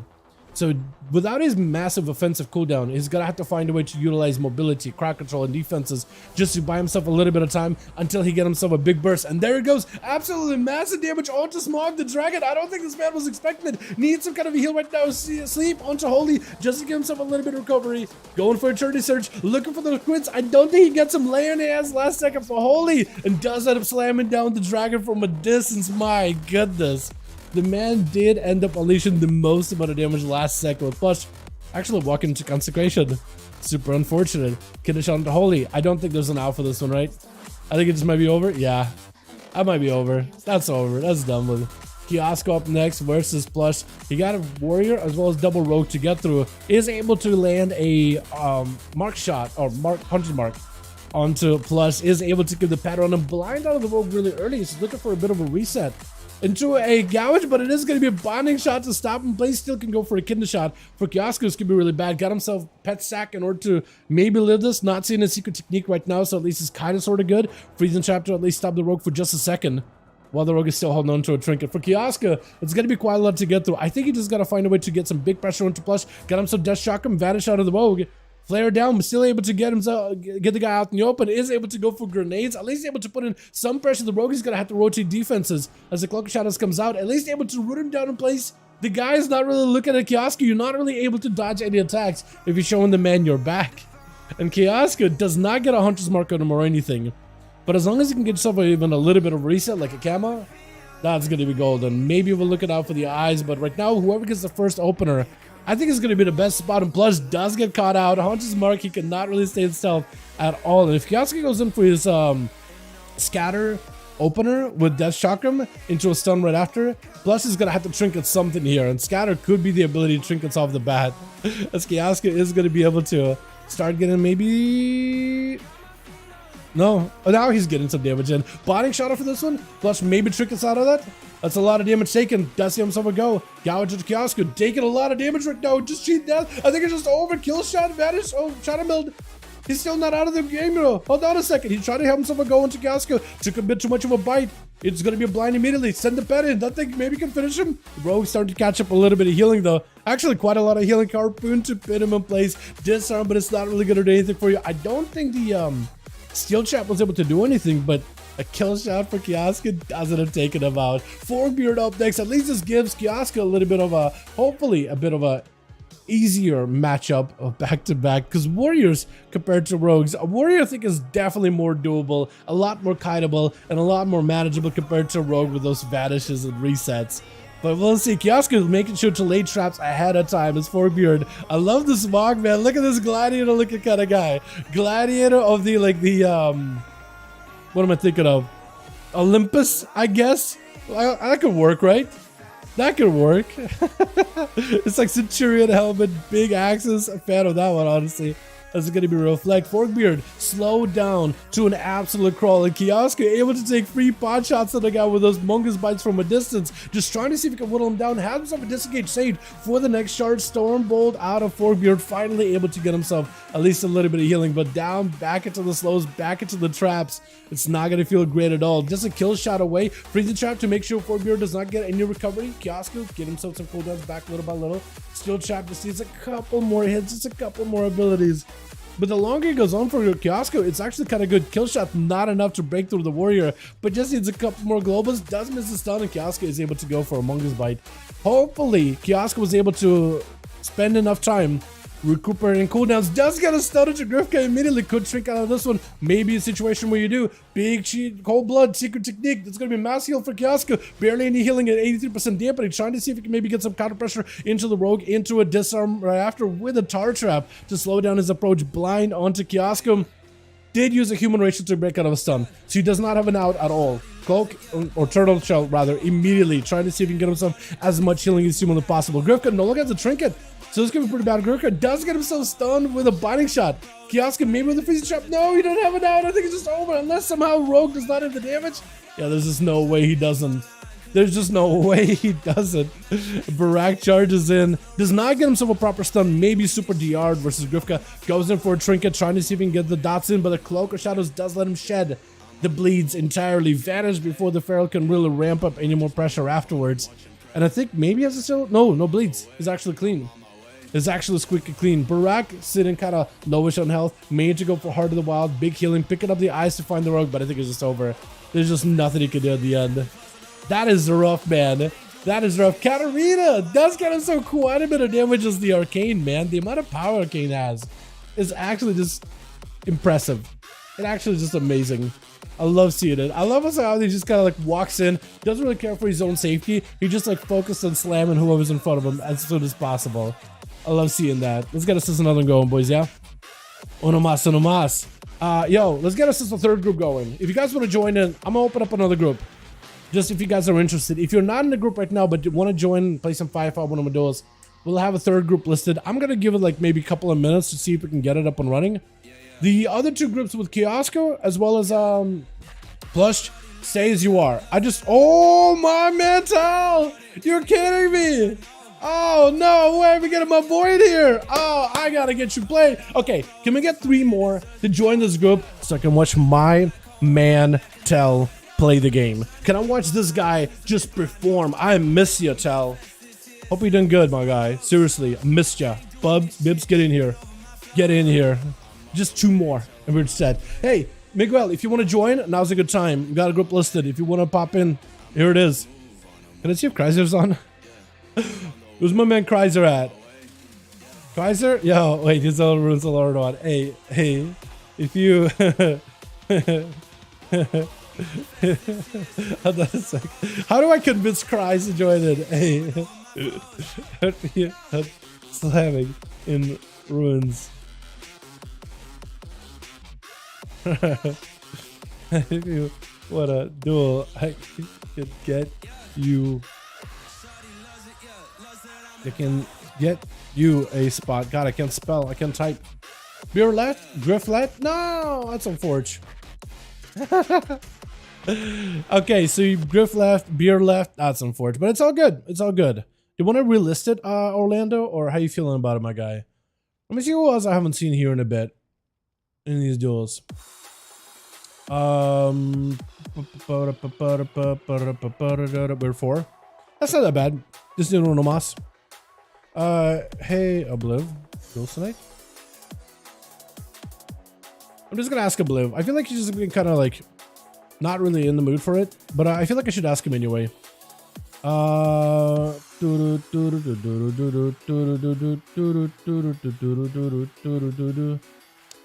Does Roween join these? I don't remember. Scotty? Hey, hold on. Hey, duels? I'm gonna ask Scotty, dude. I haven't seen Scotty in these in a good bit. Does Teppo want to join in? Let me ask Teppo. Hey, Teppo. Wanna join duels tonight, friend? Just to see. Nerf Assas. No, hold on. Nerf Ass and Og. Nerf Ass and Og. Why would you nerf ass? Like assassin?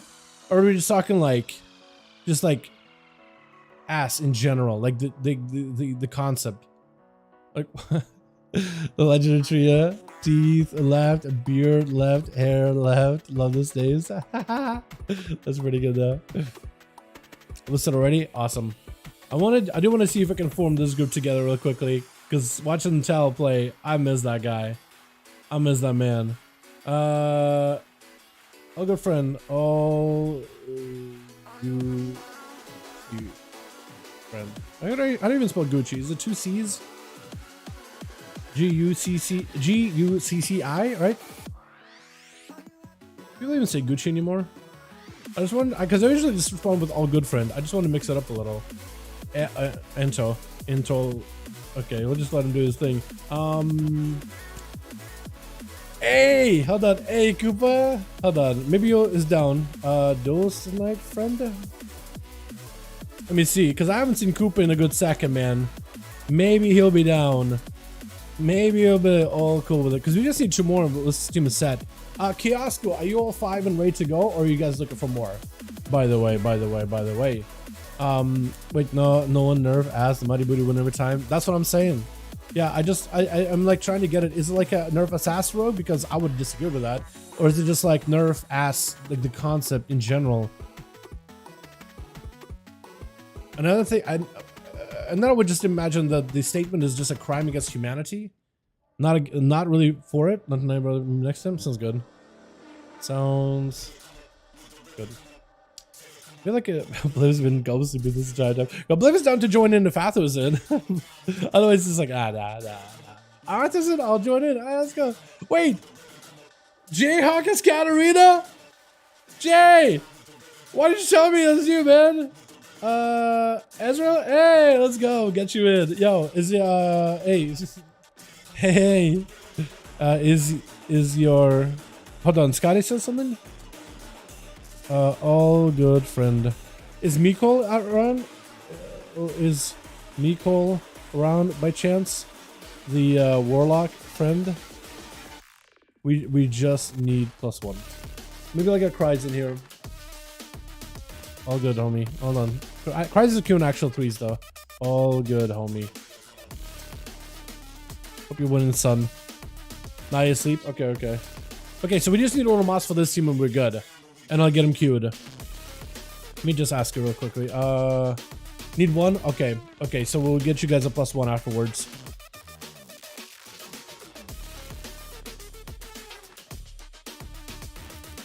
Oh, cool. It's a random whisper I got. But it's just a person just trying to make some friends and make a guild. I was about to post him, like, be like, hey chat, look at this, but I don't want to embarrass him. Is it EU? EU, man. EU. Tomorrow is NA. Buddy, hey. Hunter friend, I am so bad. Rosie, I think it is. I am so bad with names. My guy, tomorrow, back with the NA. Hopefully we get my man Seavark, Nike going and back in. Chill, Chicago, and all the regular from Flex, Boris, and everybody else. Yeah, tomorrow. Today's EU for a little bit of EU. No one's up players hating rogues that would ask the nerve just because it's a rogue. I mean, come on, man. Bragger, you seen the like they did such a good job with like the background stuff or like the talents for all the specs or whatever. Assas got one of the best ones. I really like that one. Maybe it's just, but also Assas is I feel like it's just a spec that's been out of the spotlight for a good bit. Like no one thinks about them at all. Everybody's like, what do you dungeon with? Sub. What do you PvP with? Sub. What do you raid with? Sub. Just Assas has been dead. You know what I mean? And like Outlaw had some in spotlight. I mean, if you played BFA, it was literally just like, double rogue, pretty good comp for like Mythic Plus Season 2. But what would make it better? Triple Outlaw Rogue. We complain about the current meta right now with all Shadow Priest and Fire Mage, and don't get me wrong, I don't like a meta of like 5 classes and that's all you really play. But it was pretty bad at one point. It was just like you want a Prot Warrior, Rested Druid, Triple Outlaw Rogue. You know what I mean? We're full now? Awesome. Nope. We just need a +1 would be good. Let me see what else gonna pester. Does MML want to join in by chance? Because Orlando is already making a group. Shimanzi, yo, my guy, you were in here last week. Yeah, let's get you in. Let's go. Hell yeah, say less. Hey. All right, we got a team. We got a squad. Who's lead here? I guess I'll make Tarion lead, right? Because Grain, I got you here. Beautiful. All right, we'll okay. Team good to go. We gonna queue you boys for games. Gonna make Tarion lead since I got him on real ID. Do I even need to say that out loud? I feel like talking people through exactly what's going on.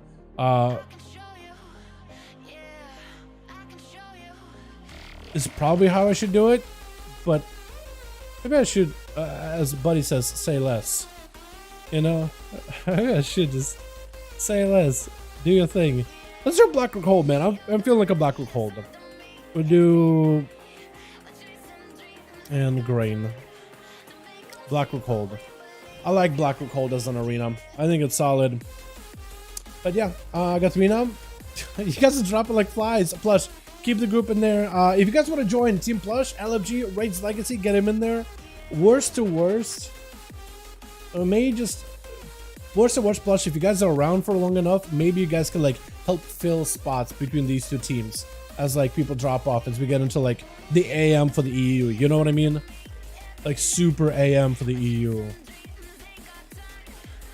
Everyone's doing well. Hey, Basic, how you doing, my guy? Hope you're doing good. Yeah, man. Yeah, we're chilling, man. We're vibing. We are doing good. I've been on a weird like degen schedule recently. It's not the worst because I'm still getting plenty of hours of sleep. I'm just like, I don't feel like a productive individual part of like a society or whatever. Not like it's the worst, right? Recently, I've been kind of like appreciating that flexibility of schedule. I used to beat myself up over it. Twitch. Assassinations Vanilla. It is a good spec. I like it a lot. I love the whole dot thing, and I really love what they did with it for 10-2. Brago, I'll be so sad if Assassin's not even like decent in 10-2. I'll be very, very sad. Kiosko first up over for the Team 1 versus my man Koopa playing that assassination rogue. I'm loving it. Like I said, I was just telling to chat, I'll be so upset if Assassin's not good for 10-2. Like, I'm an outlaw main, but man, I think it'd just be tragic disservice if Assassin's not a banger for the 10-2, because it looks so good. He's able to avoid the full reset of blades for Kioska, though. Cooper able to deal with a cloaker shot, try to see if he can deal with the situation, able to get some spikes back into Kioska, keeping the pressure rolling him, taking a bit of damage, waiting for his turn to go for a big death mark, and he wants to get himself a proper setup if possible, taking a bit of hits. That's going to be a little bit of that Glock candy coming down for both. Koopa, actually only for Koopa. Kioska going for Exil into a flare. Does try to see if he can evade it. He's able to evade, sort of, kind of. Might be able to have a pet attacking him. Looks like he sees the Triceratops trap on one side. Maybe able to avoid it. Got himself a proper Saboteur. Oh, what's a Kioska? Good stealth away. I like it. Koopa, though, kind of limited on his defensives at the moment. Does have a trinket, able to get a full death mark onto Kioska. As long as he doesn't have a Manic Bandage, he can't really remove it. Kioska is in a good spot. Turtle Shell does not have a way to remove the dots easily. Just trying to see if he can play defensive. Now he has the ability to finally do it. And Koopa is going to be meeting yet another stun, at least able to step for it. Just shock him to get the explosive. Has himself a blind to maybe give himself a breather, but it's a rough situation to be in. This is where you need the comp points. You need to find some kind of a reset into a disarm. Cool. She dead right after. But I think Kioska got you in his sights with the kill command right after. That is a rough matchup, especially because of Manic Bandage. Really turn shit around. Nigel? Nick? I don't even know. NyQuil? I'm not sure. I'm gonna call you can I call you Nigel? Can I call you Nigel? It doesn't come around that often. Can I just call you Nigel? I know that's not your name. I'm gonna call you Nigel.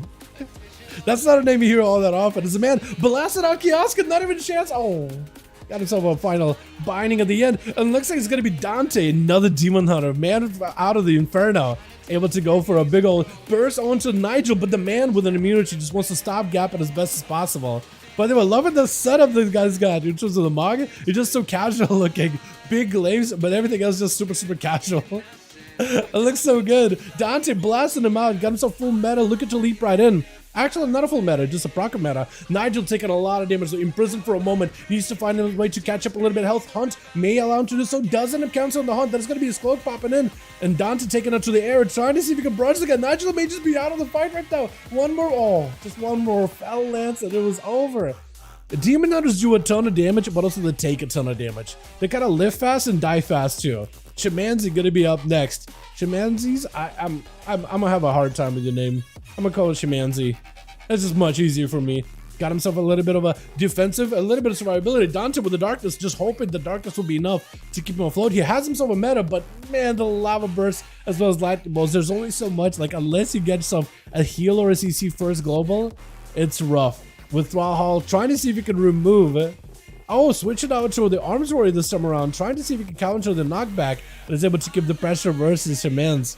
Shaman's, in fact, actually, so what's weird about Warrior Blazestorm I noticed the other day, last week rather, Blazestorm stops Thunderstorm, but if you get moved by the totem, which has like a creepy element to it, that will move you, which is so weird. Why one works but the other doesn't? As Warbreaker comes out, trying to see if he can land a stun onto Shaman's into reflect on the Hex, but at least the guy is a good distance away, so Shaman's at least able to get himself a bit of a breather, looking for a bit of a heal. There goes the banner down for Thrall.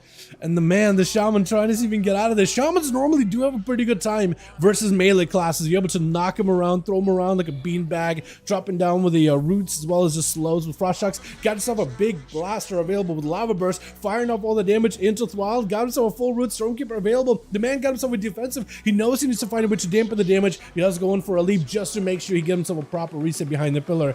But he's not really happy to let Shaman's get himself a full reset right now. Lava Burst still flying in. Blazestorm at the ready. And Thrall just trying to see if he can mosey over towards the Shaman.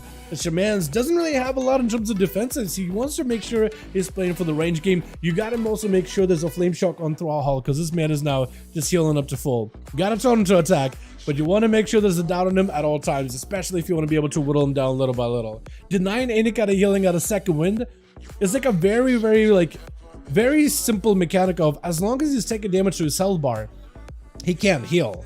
So it's just something you got to keep in mind of. But if you do let it happen, boy, the recovery and the punishment for it, if you don't maintain with it, don't keep track of it, it can be pretty rough. It's going to be trinket out of Thrall. Full bleeds are up into Shaman's. Does knock him back, giving himself an opportunity to at least catch up a heal or two. But a quick fear around the corner. Shaman's back under the pressure. And if you can make some damage happen inside of the Warbreaker on top of it, you will be golden. Hex into Shaman's. The bleeds to break. It does go for a charge. Able to actually get himself some heals without being interrupted. But that Blazestorm adding even additional pressure on top of it. Shaman's, though, finally able to get himself some movement. Got himself a better position. Thrall does not really want to go into a torrent of just lava and lightning. Just looking for a bit of recovery. Stonebolt trying to see if he can lure the Shaman back over, but the knockbacks is still in play. Earth Shocks, maybe a Frost Shock to follow, trying to see if he can create some space between him and Thrall. It's going to be reflect, but a meteor coming down from the fiery elemental, which is going to add quite a bit of extra damage for Thrall to deal with. That is going to be kind of good for that second win. Looking for a bit of recovery, but Ellie is not going to go anywhere. That thing actually does a decent bit of damage. Not the craziest, but like the damage it adds overall, it's really good. But also the meteor coming down, that's a pretty big burst proc. Flame Shock stuff is just really good. That's gonna be leaping in for Thrall. Immediate Blazestorm after. Shaman's with the Earth Shock, trying to see if we can get out of there. Got a team? Hell yeah, we'll get you guys in. I think versus I think we'll give Team Telrion a couple of rounds back to back, but we'll get you guys versus Team Tel.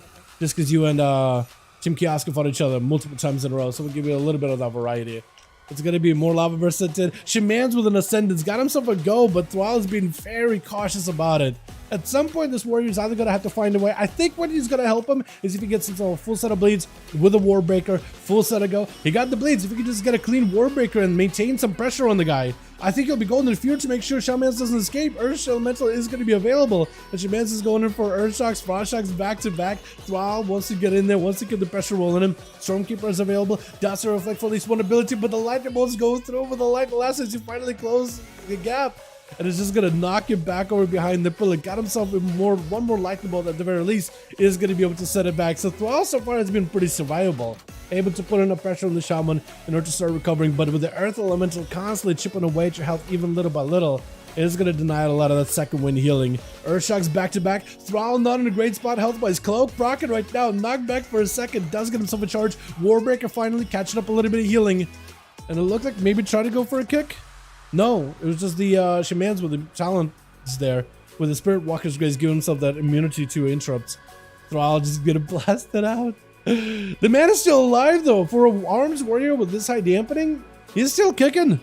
He's still doing the numbers here. He got himself a little bit of defense, able to put pressure, shut down a lot of the damage from shamans. As the guy finally got himself a proper knockback with the root on him, with the root right after, maybe an opportunity to end the duel right there. Into a reflect charge, it's gonna go for a knockback. It's gonna be a big defensive, but the guy, all he's got is like a 30% DR. It's really about it. Big meteor coming down, lava burst to follow. Thrall is in his very, very last doorstep. The impending victory does give you quite a number to work with though. Quite a bit of health recovery, but the lava burst and like lasso just end up whittling all of that away. Holy Saya is up next, charging out versus Shamans. Big blaster damage, full crusade rolling in. Shamans has a lot of knockbacks in order to deal with it. As long as he can find a way to get around the Hand of Freedom, I think he'll be just fine. Wall in the stun is going to be able to go for a bit of a knockback. Got himself a lot of self-healing with that Guardian. At this side dampening, 43%. He's still healing quite a bit with Guardian. Going for a Hex, maybe immunity. Does get immunity out of Holy Sight. Interrupted on nature. It does go down. Bib's going to be second to last as an Affliction Warlock. He needs to get on top of Holy Sight. Put the dots in. Let him rot. Play around the Spell Warden. But as long as you can just get away while Spell Warden is active, as long as you just let those dots roll, I don't know if Holy Sight can really counter this, unless somehow he picks up a bit of damage or finds a way to establish pressure. Denying cast for Bibs, it's going to be, I think, a little bit rough, since Bibs also playing the Succubus, so you could always just pull him away. Does end up ripping the Holy Sight soul out of his body, reducing quite a lot of the damage. Does get interrupted either way though, but it's still going to be at least a lot of the damage reduced. Holy just getting blasted out. It's going to be big con, full set of dots. If you get some full Darkling and everything, Holy's definitely going to have to react. Shield of Vengeance is the only thing keeping him alive. Drain Cell for Bibs may not be enough. Trying to see if he can create some space away from the guy. And Holy Sight shield finally breaking. Bibs not in a great spot, so it looks like Holy Sight ability to establish pressure actually paid off. The Succubus doesn't go for the CC. He's trying to figure out a way to get around there. Stun right after with a Wake of Ashes. Can't even really respond. Wall up for Bibs. Got himself at least full set of dots. Holy maybe looking for immunity right now. That is going to be dots, and the Bibs can just create some space away from the guy. There goes Spell Warden, immune right now. Bibs got nothing left. That's just gonna be hammers flying in. For Telrion, this is about as good of a situation as it could be. This man walking in as an arms warrior, cloaked, hooded, and everything, wearing the colors of the Night Elves. Trying to see if he can blast the Holy. No immunity to work with. Holy trinkets out of that stun immediately, but man, the damage just goes right through. 53% dampening cloak does activate. Trying to go for regenerating, but looks like corruption was still on him. I think maybe waited out the blaze, but everything else was just hurting either way though. Layer of Hands is the final bastion of defense he's got. So as long as Telrion is a little more measured and doesn't end up committing too many cooldowns, he may be okay. Because he'll be fighting a Feral Druid right after. Looks like Holy actually picking up a bit of steam. As a Crusade comes back in, he's feeling that energy. He's feeling the ability to maybe get a response. Telrion with a bit of reflect, stun onto Holy. He needs to find a way to get away from the Paladin a little. Defensive stance right after. Maybe looking for a big defensive. Does not really want to do it. Banner in order to counter the stun. And Holy, finally his wings are done for a bit here. Telrion is still not out of the woods. Next stun could be very, very, very deadly either way though. And Tal needs himself as much recovery as possible, because going up against a Feral afterwards, not going to feel great at all. Consecration slowing down his approach. Can't really break himself out of that one at all. Wants to go for damage though. Battle stance, reflect. You can't really go for a stun. It's an opportunity for Telrion to maybe make a play. Big Warbreaker into a full Blaze Storm. Everything is available. Holy looking for a bit of recovery. Stun right after. I think it's just an execute away. Looking for a big chopper, and does go for the Wake of Ashes as the Death Throws of Paladin flying out. And Telrion needs himself some kind of recovery. Maybe Shadow Meld? I don't know. No, he got no meld. Barak does get an opener. Azrael finally started recovering some health. This way, Tal, I think, needs to play the most defensive. Parry up. Needs to be looking for healing. Needs to find a way to not let Barak out of his sights at all. But the bleeds have already set in. If you can somehow clear those bleeds one way or another, maybe you'll be okay. Stun onto Barak, waiting now for the thorns to be out. Trinket out of the Feral does allow Tal to establish a full fear. Full bleeds into Barak to reflect up, but I don't really know if you can really do much at this point. I think it's just over. Yeah, trying to go for executes, but the Feral already got you in the grasp. Holy, picking up 2. Shamanzi actually picking up 2 as well. Well done. Shamans, man, they're really coming back little by little. The Choker of Shielding. That would be a... That'll be the embellishment for the neck. That's actually a an embellishment where it takes your gems and converts them to shield, Abe. I think that's what a lot of peers have started to swap it over to, like double embellishment. Pick up the cloak for defense and then choker to give yourself a shield. That's what that is.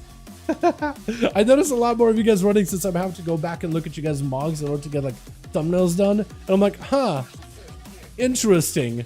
Never seen that embellishment used before. I was like, all right, I guess it makes sense for PvP. But yeah, it's a new thing people have been investing time into. I wonder if, it looks like with Sporklow, like you get a nerf in the next patch. See how everyone was running that? That's pretty neat. It's like a 3-minute cooldown for a shield, but it's pretty good either way. Let me know if Tel got 5. Let me know if we are still 5. Or if we need more. I want to see what Tel says. I want to get Tel back in. I want to get plush. 5. Ready? Alright, so he's good to go. We'll get you versus plush. He's gonna get you guys in from one to the next. But yeah, I would look into it, Kiosco. I would look into it. Maybe like, I guess at this point, this late into the season, it doesn't really matter. But like, definitely something to pay attention to for the next season.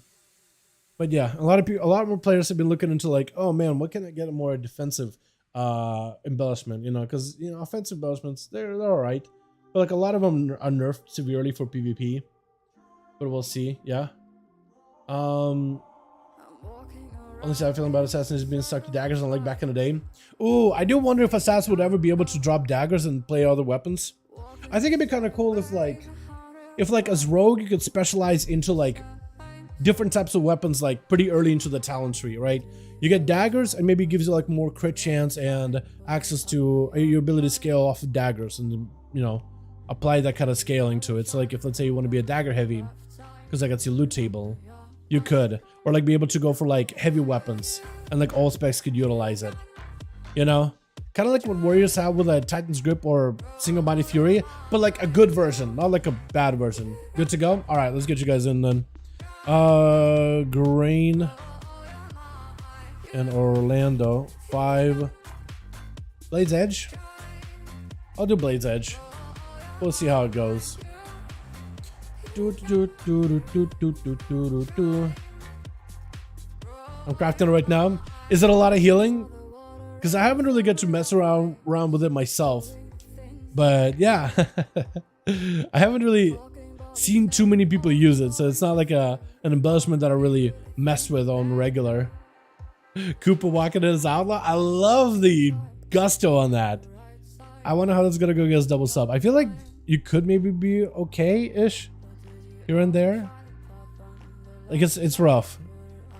Although we have seen Outlaw Rogues do pretty well in the past. Like Trill, whenever he played Outlaw. Yeah, actually pretty good. I think it went against 2 sub rogues and you just gotta slam both of them. Did really well. Good Twitch. Got us on team 1 together with Bibs, the Affliction Warlock hanging out. Koopa on the out. I'm liking that set. Those shoulders, big fan. Massive fan. Look at those things. Those were added back in WoD, right? And they have these like knives that shoot out. Just go charge it up and go pew. It's so good. Got us as Nigel. I'm gonna call him Nigel. With Shamans as well as Tal in the back. It looks like Bibs is gonna be first one up and running with Katarina over for the team 1. A little bit of that Arcane, a little bit of that Affliction Warlock as he busts in there with a breath immediately. Gonna actually be able to get CC on both him as well as Succubus. Succubus definitely to establish CC onto Katarina and is actually gonna be able to do it, but a bit of a DR though off the bat. Get himself a quick interrupt. Poly yet again, full burst available. Is this going to be where you just commit all the damage? Bibs just got himself defenses. He's got to have to rotate here. As Cat got himself full lust available. Potential lots of damage wall right now as Bibs, how much to just tank up? Actually going to even get a Darkly up and running, but everything, the entire set of his pets and everything getting knocked down as Katarina left atop of the bridge, just barraging him with just all of his arcane might, massively just blasted him out with missiles. Bibs, not in a great spot. Got himself a bit of cover, but Katarina's not even giving you any breathing space whatsoever. Just charging at you directly. Bibs got to get himself full haunt, full set of dots, maybe even add a couple of fuse, I think, in there. Just got to establish some control of that situation. But Cat, I think, is just trying to see if he can set up a big go. Touch of the Magi, potentially a big setup. Going to be a Trinket, staying really, really aggressive. Bibs with the shield, but it's not going to last long at all, man. This is going to be going down. Mortical giving him a little bit of recovery into a fear right after. Bibs, that was feared for his life. Oh, Bibs was feared for his life there. It was just like, all right, panic. Just throw every CC at the guy. Hope for the best. Nigel in, trying to see if he can be the Mage Slayer here versus Katarina. Got himself a little bit all the time, can maybe reposition back to a different spot whenever they want to. Stun onto Cat, does have a blink in order to into a wall. This is unfortunate, but is able to maybe almost catch the Demon Hunter as he swings around. What a nice little backflip. The guy just absolutely is in control of his class's mobility kit and got himself a quick demon, slaying it, picking up that soul, devouring it really quickly. And he's gonna blast out Cat, stun right after Blade Dance to follow. Is he trying to see if he can get himself a little bit extra pressure versus the mage. Poly right after Trinket, very aggressively here, trying to see if we can maybe end this. Shadow Melt for the next set of polys. You just need one extra big global stun. Mage does go blinking way on top of the platform. If you could just get a couple of glaive throws in, I think it just might be lights out for the mage. Does not have an ice block. I don't even know if he's trying to pick up the eyes or whatnot, but not a great spot all the time, barely keeping you alive. It is going to be able to give you a little bit more mobility at the very least. Katarina picking up a little bit of heals with the shields, but if Nigel can just get a couple more glaive tosses and let the DOS just rot through his shields, you will be okay. He's trying to create every obstacle for the Demon Hunter, but this man is just used to running obstacles. Just shakes out of the mage like it's nothing, trying to see if he can go for a bit of a backflip, does not give him that immunity that he was hoping for. That's a little bit of a rough one. I think after like you gotta double jump forward, then backflip, and try to see if you can rush through it. Maybe that'll give you that immunity. But yeah. Katarina is still alive though. At least he lived it. Hold on. Maybe you can turn this around. Full cooldowns are available. If you could just get yourself a proper go, breath could maybe be your primer. Prime, breath, poly, full burst from a distance, blast him out to smithereens. If you get enough procs, you might actually be okay. Nigel just trying to see if he can get himself a bit of a better situation. You're trying to use the line of sight in order to find cover as he's approaching the mage. Breath, primer, perfect opportunity. Katarina may just end it right now. Ring of Fire, maybe big go. Full Arcane Surge. The Demon Hunter is gonna have to chase through the fire and the flames hunt in order to counter the damage. Does get himself an interrupt on the arcade. Oh, and Nigel does end up kilometer back. Oh my goodness. This guy, well done. Is it gonna be Root next? We got us those 3 rogues actually. I didn't realize we got a Grifka. We got a Wanna Cry. And we got Plush. Wait, are they all subs? Okay, no. We can't do 3 sub rogues like that. Yo, Plush, we're gonna have to make some changes there. No 3 sub rogues, man. It's bad enough when we have 2 sub rogues with advantage cooldown resets, but 3, I mean, it's just double trouble as is, but triple? No. This Cry just goes in. No out for the... Actually, Demon Hunter did have a trinket by the looks of it, but I think he was trying to maybe deny using it that early and just was maybe hoping that, okay, maybe I'll live this opener and I'll be okay, but if I send in a trinket now, it's just over. That's a rough one. That is a rough one. Cry does end up taking that a totem, able to get out of there immediately. I was hoping it was Kioska's group versus triple rogue. No. Yeah, we're gonna have to separate the triple rogue thing. Yeah, you can't do that, man. That's a little much. Stun onto Shaman's Wanna Cry. Try to see if you can blast him out. I don't know if his name is Wanna Cry or if it's like every person he faces told him, hey, every time I fight you in a duel, I wanna cry. So it's just like, that's gonna be my name. That's it. I figured it out. Burrowed down for Shamanzi. Is just trying to see if he can hide away from the rogue, but a blind right after. Man, we have a rule specifically for these duels, by the way, where we don't let too many of the same class in the team. Because, like, let's say you have a bunch of, like, let's say you have the strongest class in duels, like a sub rogue, for example, right? If you have 5 of them, oh man, it's gonna be rough for whoever is having to fight against 5 sub rogues. That is how many vanishes? 2 for each? 10 vanishes? Imagine fighting against a single rogue with 10 vanishes. It is a lot. It's Koopa trying to see if he can fight through those vanishes. Get himself quite decent damage with pistol shots though. Killing Spirit after, staying on top of Wanna Cry, but the man goes in for a quick reset with a vanish. Unless you got a dot on the guy, we can get him out in the open randomly. It's gonna be rough. Kidney Shot does get a trinket. For Koopa, having a trinket like that early, really weird. That gives I Wanna Cry an opportunity to maybe get himself a setup. Kidney Shot right after. Maybe you have himself a proper go. Got himself a couple pistol shots. Get himself decent damage in though. Cry just trying to think if he can buy himself as much time, but I don't know if he'll have it. Do an evasion. Koopa charging out. Cry showing his back to the guy. Just getting shot right in the back. That's not going to help him. Cheat death right after. Cry could go down. Got himself a kidney shot. Looking for a reset. Is it going to be enough though? Koopa needs to get around the corner as soon as possible. I don't know if he'll be able to. Cry almost got himself a reset. Sab by Koopa. It looks like something keeping him in combat though. Kidney shot, super DR'd. Maybe it'll be enough. Does it go down? Koopa just needs one little global, one little pistol shot. And it's just over unless somehow he turns it around blind last second. What? Cry is actually turning around. Probably good idea to blind him on a cloak though. because it was going to be dodging anyway. And Koopa does end up going for the ambush. Man, that was actually a lot closer than I expected. Plus, trying not to give you a breather. So, try to get you. Let's get you a sap, actually. You have an out? That's it. I think it's over. Unless... I was going to say, unless maybe he opens up with a Shadow Strike. That's the only way you're going to be able to do it. Tarion, last one over in Team 1. Has to fight versus 2 rogues and at least 1 warrior. He's going to have to hold the fort for this one. Bladestorm, Blush does get hit with a throw weapon. At least unable to get himself a proper reset. As Tarion looking to catch up to the guy, but he realizes that enough time has been spent. Does still have a bleed on him. He's able to get himself a quick charge. Banner down for the disarm. Stun right after onto Plush. Able to lock him down for a bit. Bleed to follow. If you can put enough pressure into Plush, those bleeds are eventually going to wear him down. Does go on for maybe a cloak.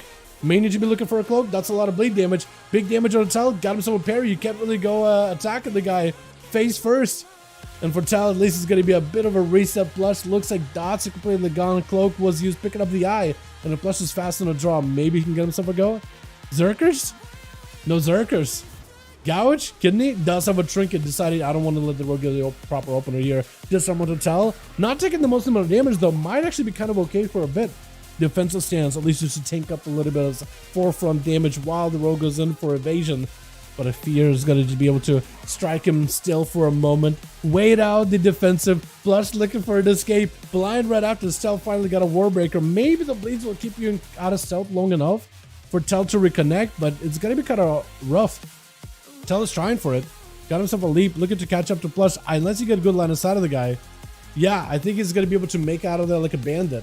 Not much you can really do in that situation. This is going to go for a charge. Stun. Is able to catch up Plush with a Bladestorm in order to deny any kidney shot. Plush trying to see if he can get out of there. Dalaran almost stayed on top of the guy. I think there should still be a bleed on him though. Kidney shot, defensive stance. At least he's tanked up. That's going to be a lot of damage taken. Maybe we survive these. He's going to have his cloak proccing that or his necklace. I'm not even sure because this guy can put it out. He's playing a necklace shield thing, which is really interesting. Warbreaker onto Plush. Bladestorm right after. Plush can't really stop this one. Can't really respond there. Might be cheat death. Big execute cheat death right now. Got enough bleeds on him. I think it's just over. And Tal does end up slamming it. But from one rogue into the next, Tal is not in a great spot. No trinket. Parry's available. I think he needs everything to be able to fight Grifka here. But maybe at least Grifka is going to give him a bit of an honor duel. At least a bit of a chance here. Tal maybe can hold his own. 30 seconds on a trinket. I don't know if he would give him enough time to wait all 30 seconds for a trinket. But that'll probably be the difference maker though. High dampening, you can't really heal. Tal, if he plays this perfectly, there's a chance. But this is a sub-rogue. And it is Grifka. He does like to play it slow. He isn't an aggressive rogue. He'd rather play slower, steady. Wait for cooldowns, wait for CC, wait for stuff. So for Tal, may not really be the best situation. I feel like with an aggressive rogue, there's a chance they'll make a mistake and you can exploit that. But when they play super safe, they're airtight. Trinket immediately out of Tel. Cheap shot right after by Grifka. With the disarm to follow, he's just trying to see if he can build up some damage. Evasion for Griff immediately. Tel looking for a bit of a catch up and heal. Fear right after. No more Trinket to deal with the rogue. So if you can get yourself a proper warrior go, Grifka may not be able to really respond to it. Banner down in case it's going to be a kidney shot. Blind, but that's actually going to be really short. Oh no, he does end up taking the banner.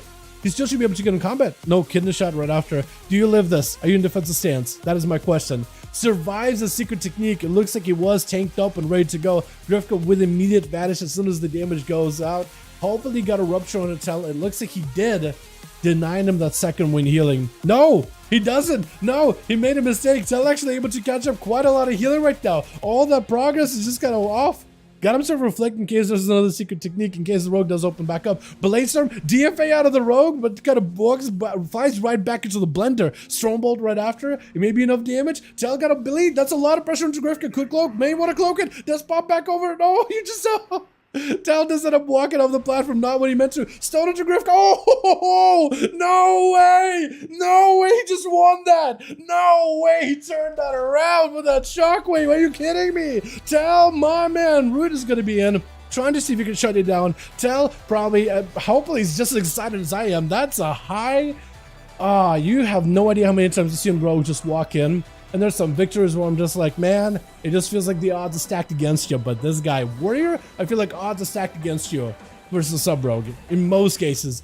But Tal gives me hope. Parry up for both of them. Root trying to see if he can back up out of there. He got himself in a good spot. If Root plays carefully, He has Tell in a situation where he doesn't have the cooldowns. That's a lot of pressure. Root needs to find a way to stabilize. Fear is available. Maybe disarm. Fear onto Tell, breaks out of it, but oh, Tell just takes and rises that high all the way to the victory. My God, 62% dampening. God. Tell, I missed you, buddy. I missed you. This is my favorite warrior on EU, favorite arms warrior on EU. I can't be given that much disrespect to my man Kragar, but this is my favorite warrior on arms warrior on EU side, man. From these 5v5 duels, my goodness. Let's get us another going. Yo, Kiasko, are you ready? I kind of want to send Tal back in because you and Plush played each other, and we had a lot of rogues. Koopa loves playing Assassin Outlaw, loves seeing stuff like that. You know what I mean? But Koopa, if you want to play some sub, hey, don't worry about it. Play some sub if you wanna. Give it a try if you're feeling it, man. Honestly, don't feel pressured. What's up, Dal? How you doing? Jake, fantastic after that duel. My God, it was so good. You just missed it. Am I gonna put this out? There was 3 subs. Dude, yeah, you are doing pretty good. You got one of them. It was really well done. Ready? Got 5? Let me know if ready. We go again. Oh, that is so good. Man. If this doesn't feel right, I feel you, dude. No, yo, you know what? Don't even worry about it. Don't even start learning it. Wait until 10-2. We got Crackshot Outlaw. You're going to be banging those guns out left and right. Killing Spree actually does damage. And then you got Assassination with the Bleed, Rot, Poison combo builds. It's going to do damage. Sub is still going to be really, really good. Don't get me wrong, but man, some of the other ones are going to feel pretty good. Not going to lie. But yeah, let me get another going. I can play. I just don't like it. I feel ya. I totally get ya. That's kind of how I feel about it. Like, yeah, I can play it too. Like in raids, for example, right? I can play it. I don't really want to. I'd rather play Outlaw if I can help it.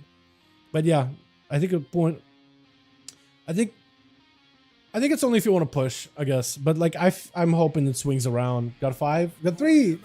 It's okay. You guys can maybe rebuild. Hey, Plush is looking for 3 more if you guys want to join in. Let's do Grain and a Fisker 5. Dalaran Sewers. We haven't done Dalaran Sewers in a good bit. Maybe because I don't like playing meta. That's how I usually feel outlawed. Or Koopa. You know what? It's not as much like playing the meta, but like non-meta classes, I'm drawn to them, right? Because it's like, okay, there's a popular class that's really, really good, but is there potential in something that's overlooked, right? Is there some nugget of just goodness there that just most people don't see? And like, if I find that thing, right? Because sometimes you'll find a gem, a diamond in a rough kind of deal, an absolute just a banger of a class, spec, whatever. That's kind of how I started playing combat. I was just like, well, I guess it's kind of okay. The 8-second kidney shot, that's good. Shadowblade's killing spree red buff, that's so good. And like, you're a rogue and you got a lot of defenses, and like even catching a reset, it's like, okay, you're not sub with like a shadow dance, but you can still catch a reset, and like getting that and cheap shotting things on people's go. I mean, they don't do any damage when you have that one talent with stun reducing damage. It was good, so played that. It's like there's potential, right? You just gotta find it and work for it, but it's worth it in my eyes. Which. That's kind of how I feel about Outlaw. Sometimes it's good, sometimes it's not, but it's whatever. But it's still fun. I'd rather play something that's fun. I don't know. When I sign up with me and couch you after this one, I could get you in after this, yeah?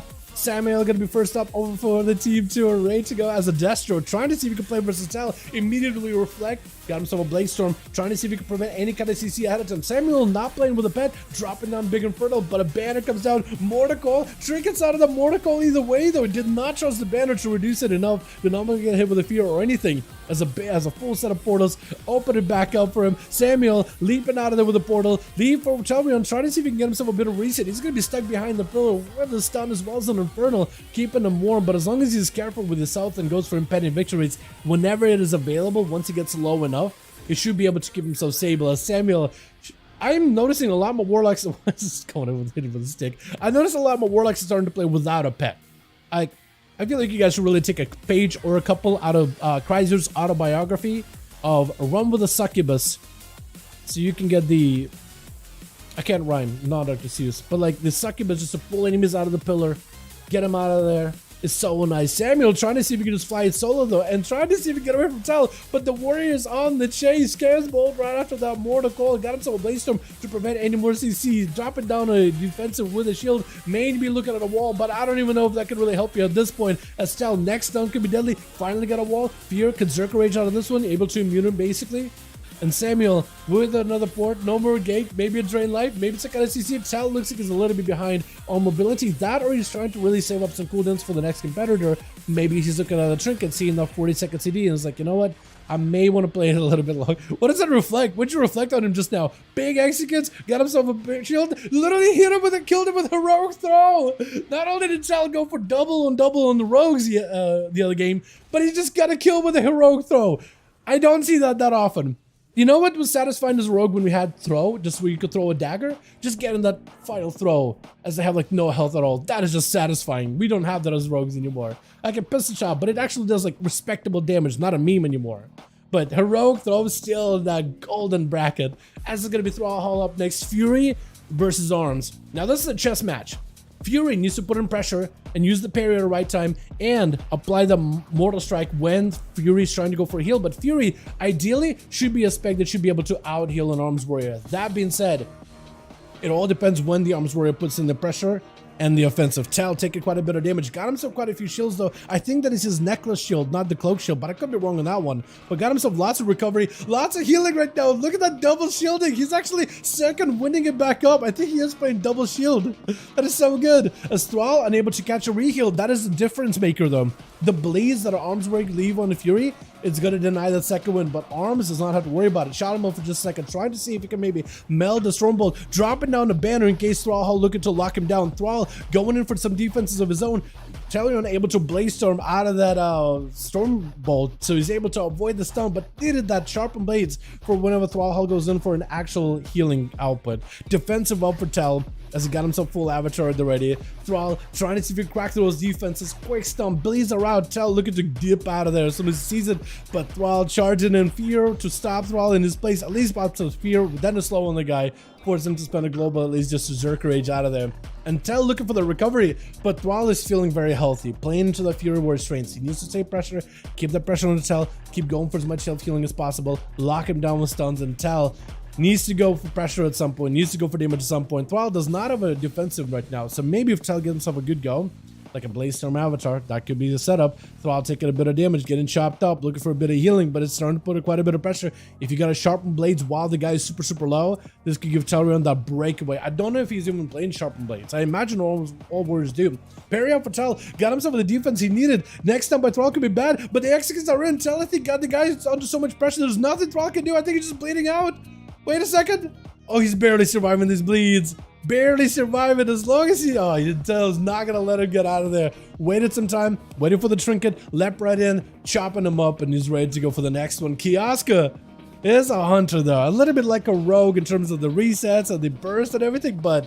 man, very different in other regards. At least you can reflect a freezing trap on the guy if you can time it right. Big blades are up onto Kiosca really early. I don't know if he's running many bandages for this one, but it's gonna add a ton of pressure. Got himself survival of the fittest, but the DR doesn't even help him that much. Full death shock up at the ready. That's gonna be Tal with a bit of a shielding. Kiosca also, I think, playing with a shielding as well.Got himself the human rage to break out of the stun. Scatter onto Tal, trying to get some damage into a disarm for just a moment. Tal going into battle stance, avoiding the defense, trying to go in the offense, but as the stun comes out, big explosive, massive burst available for Kiosca. Sharp blades out for Tal, and does finally get some damage onto Kiosca. Fear right after, while he's just trapped up in the trap. Needs and defensive, needs something to help him live here a little bit. Going for a bit of damage. This is going to be extra health for Kiosca. Tal does have Rallying Cry very soon. Hasn't shot him up. Maybe can use that to avoid something. As long as he can time and reflect on a freezing trap, I think he'll be fine. Leaping in, Kiosca maybe going for a freezing trap. Could be pretty bad.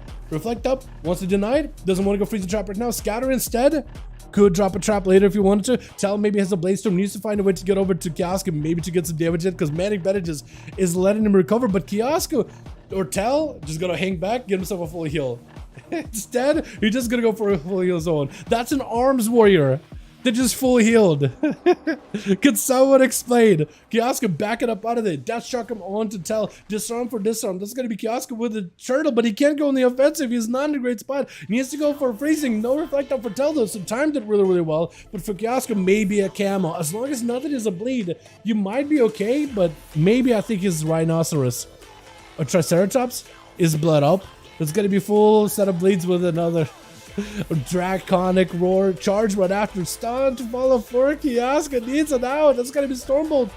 And Terror just needs one more global. Looking for that execute. Just chopping him up. My goodness. This is going to be up next. Is it Holy Sign? No, it's Barak. I actually think Feral Druid probably a better matchup for a warrior than a red paladin in this situation after going from Survival Hunter to this, going in for parry before the Feral can get any kind of bleeds on the guy, trying to see if he gets some bites, getting some meaty bites in either way. The tell isn't a choice. Do I run, go for a reset, maybe wait out the bleeds, or fight, battle stance? And he got himself, maybe shot him out. Oh, if only he could have somehow like predicted it, I guess. That's the only way to do it. I think that may be a dumb for tell unless he got a heal right now. Unless he got summoned. Yeah. He tried, man. He tried. He was hoping maybe none of the bleeds would crit or something. That's a rough one. That is so well done, though. Well played. And you know what? With Tell, it's not the end of the world. Tell going down just opens up a door for Bibs, Koopa, Nigel, and Shamans to have a chance to play. As it's going to be Shamans taking a bit of bleeds in the opener. Playing against a Feral Druid as a Shaman, you actually, I think, are in a pretty good spot. Because you can't really control Ferals with, like, hexes or... I guess you got stuns. But, like, roots or whatever, it's going to force them to power shift. Knocking them around is also really good. They have mobility. But I think it does end up kind of helping out as well. Because usually you can't really lock him down super easily. Plus also the lasso.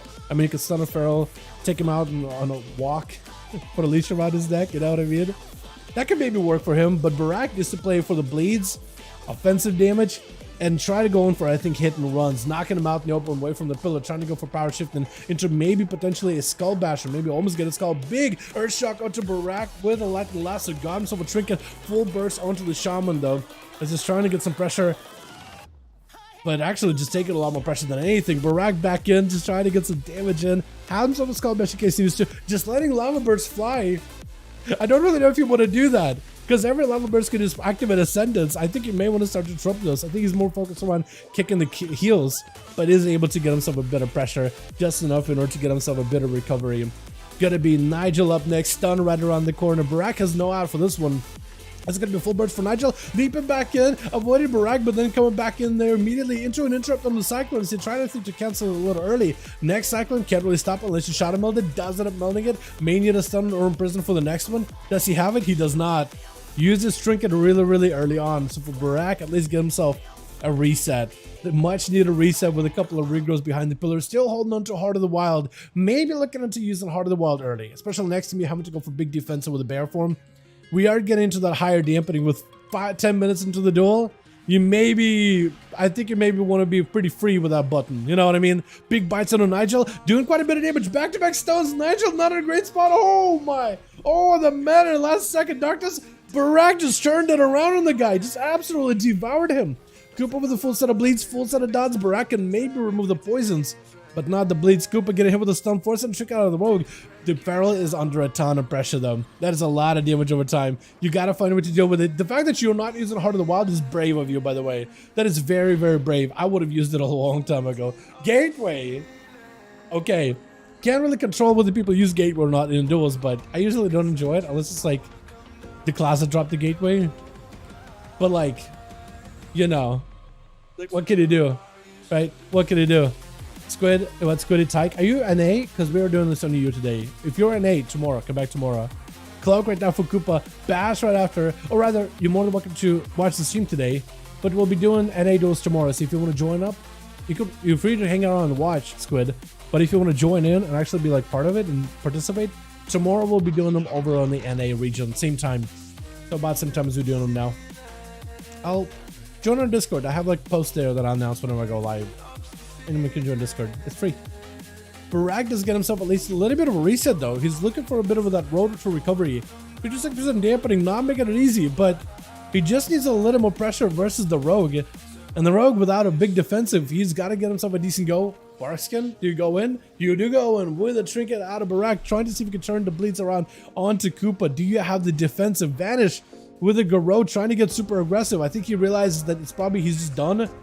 He's just trying to add as much pressure as he can into the Feral Druid to make it a little bit easier for Bibs to make a return. Wait, is Barak going to bring it back for his team? Hold on a second. Stun onto Bibs. That's going for a big defensive as Barak looking for that healing. Still not pressing Heart of the Wild. Is it just like, is that your goal? Finally presses it. I was going to say, I feel like that button needs to get some value. It needs to get some play in that thing. I was going to say, like, is he just trying not to, like, to win duel without pressing Heart of the Wild, just talent into it? Would it take him out of stealth over and over as the dots on meme? Could it be your dots maybe? I wonder if it is like a rogue dot that maybe is doing it. Because I know in PTR it might be a bug, yeah. It might be a bug. It could potentially be a bug. Because on PTR they got it to like where rogue's dots take you out of stealth, which is a little unfortunate. But I wonder if that maybe made it to PTR onto live. But it's just a guess, no idea. Big hunt, full dots into Barak. Trying to see if he can get some bleeds of his own back at the Bibs. Playing with a Succubus, he can't really pull the Feral away from you. A lot of Warlocks end up swapping over to the, my god, wait, Barak, how many did you get? 5? Oh, this. Hold on a second. This man just devoured the team. I didn't even realize Barak went for 1v5. What? I'm sorry? That is quite a lot of damage. This boy is hungry. All right, let's get us another one going, yeah? I think Barak is ready to go another round, I believe. Oh my goodness. But yeah, whatever it's taken out of stealth, that could be a bug. But on PTR though, it's pretty bad. I think it's like Sanguinate talent. It's like the passive version of like Sanguinate that's taking rogues out of stealth. They are aware of it. They're looking to fix it on PTR. As for live, I'm not really sure. I'm not really sure.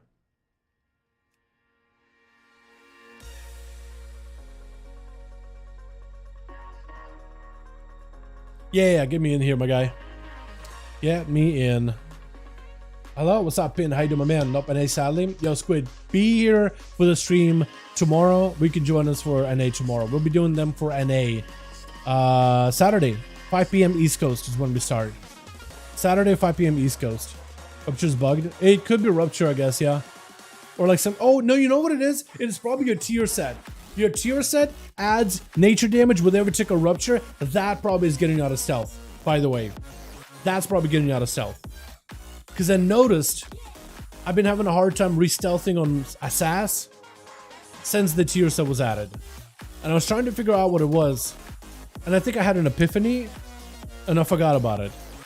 And now that like Xang is doing the same thing, like initially when I heard about, oh, Xang is the passive version of Xang is taking out of stealth, I thought, oh, like a tier set.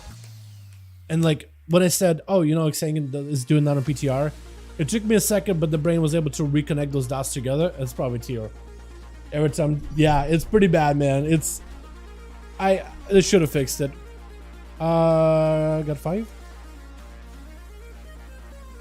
Because I'm down to give you guys another go. Hey, Plush, how you doing, man? Got 5? Let's get you guys in again. Or should we get, or Plush versus Abe, potentially? Because I kind of like giving Talrion on his team a chance to play. Killed 25 men earlier. How did it go? Did you get any loot? Who got invincible? Invite.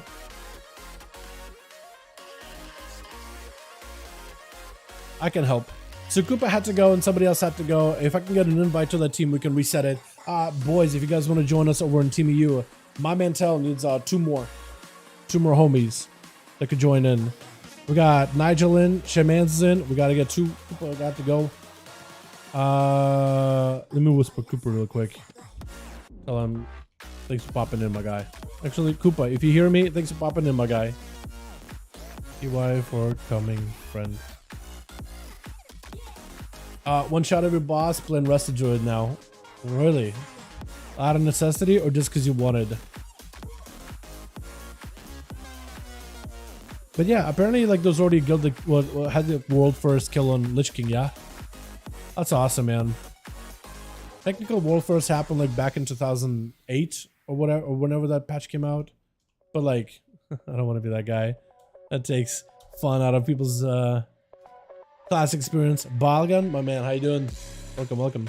Bit of both? Cool. Played with the guild before? Nice. Yeah. I heard that Residue was pretty good back in Wrath. I know that in Kata it was like a little weird. I know it was like, you couldn't PvP with it really. I know that because I played Residue back in Kata. I played Druid in general. I started as a Feral. I was pretty dog at Feral. Boomkin I enjoyed. I felt I was pretty good with that, and the rest was pretty neat too. I never got into Bear until like I think it was still Shadowlands actually. Never really tried proper Bear until SL. Just never really leaned into it, right? And that was also back when Feral, like Bear and Cat talents and stuff kind of were in the same row. Because it used to be like just one row of Feral talents, but you could pick up Bear abilities and Feral Cat abilities. I just was like, that's an overload in my brain. I can't really handle it. I'm just gonna go Cat. Just focus on Cat. Even though technically you could go into Bear form like PvP and like tank up, I was just, you know, when you first play in the game, you're young, you're just like, I just gotta want to get a grasp of this thing, you know? Just the same as retail, spread hots and chill. Okay, that's basically it. They are trying to make their cooldowns a little bit less big on retail, like in 10-2, and more like the regular gameplay is a little bit more effective. I think that could be really fun for Mythic Plus. Like seeing so many druids play Boomkin form and like blasting and just go for hots and then go back to blasting. I think it's gonna be really cool. It's gonna be, I think, more impactful and reactive. We'll see how it overall goes though, yeah. We do need normal Moz boys. If you guys want to join us with Mantel, we got a spot. If you guys want to pop in, more than welcome to. Who else can I bug? Who else gonna pester? Bachia, is that Baczynski? It is Baczynski. That guy, I haven't seen him in a while.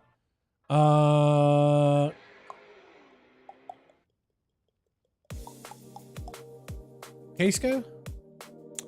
Isn't Target Speak. Kalahari. I'm trying to remember like who K-Sky and Kalahari are in terms of like their characters.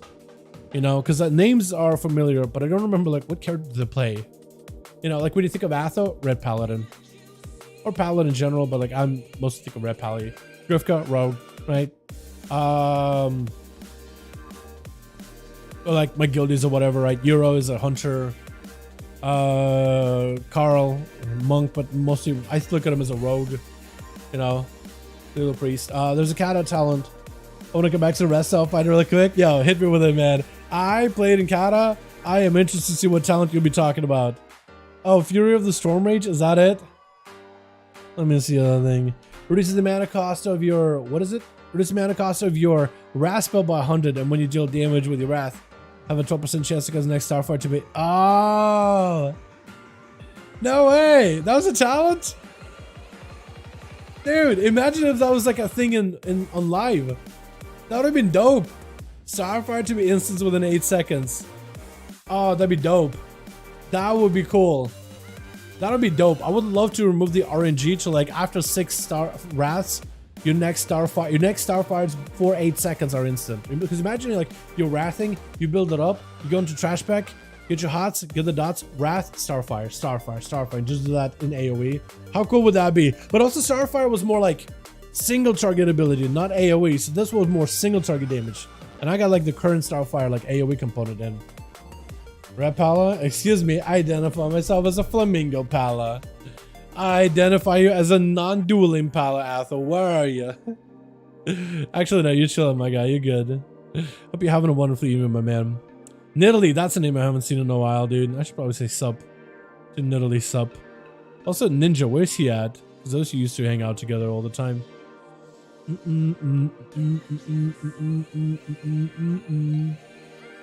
Let me see if Trix wants to join in. Hey, Trix. Oh, wait, hold on. Sure. Sure. Feel free.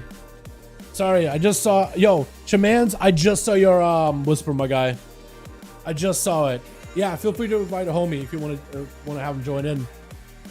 So, Plush, you have a group, right? Kiosko, do we have a 5-man? What are we looking at right now, man? How are we looking overall?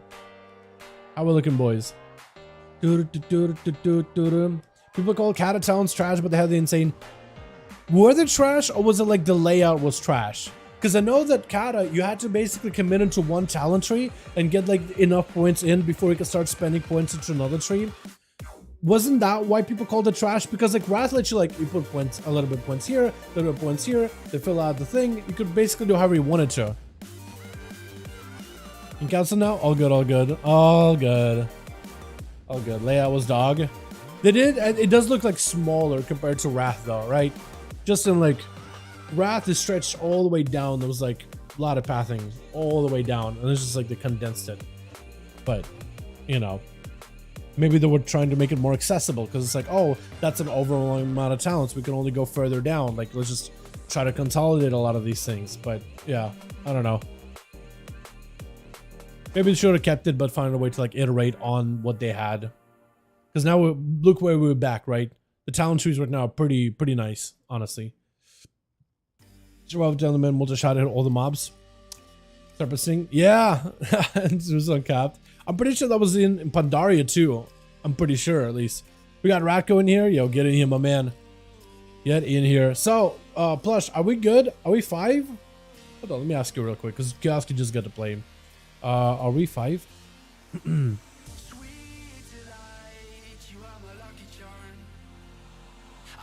Cause that should be 5, but I don't know if you like whisper me or what. We do 3 rogues. I don't know, man, about 3 rogues. I don't know. Could we drop a rogue, get someone else? I am not really feeling that 3 rogues. I'm gonna run, just to keep the games going, I'm gonna run 8 Fisker again, just because I don't think anyone deserves the because it's just cruel and unusual punishment to put people through a 3 rogue team. It's just a cruel and unusual. You guys are all homies, but like if we could just drop 1 rogue, I think it'll be gold, like perfect. But just too many rogues. Let's switch to mage. That could work too. Speaking of mages, not related. Let's do Tiger Speak. Another one. Kioska versus Tal. You know what? After this one, we'll probably do Kioska versus Flush, because I feel like Talon's. I'm sorry. Thrall. Paul. Is this some kind of like a meme we got going on? A prot warrior? Okay. Well, I don't know if you accidentally picked prot or if this was like on purpose. I'm kind of hoping it was a purposeful decision because you're trying to show something wacky here. I'm not a big fan of warriors, tanks in general. You know what? I'm gonna start recording right now because I feel like that's just gonna be a clip. I feel like this is it. I feel like this one's probably gonna make a video. Switch. Not a big fan of warriors, but you know what, Thrall? I'm gonna trust you on this one. I'm gonna hope it wasn't an accident. I'm hoping it was an intended decision because you're about to show us something nutty here. I will reserve my judgment though.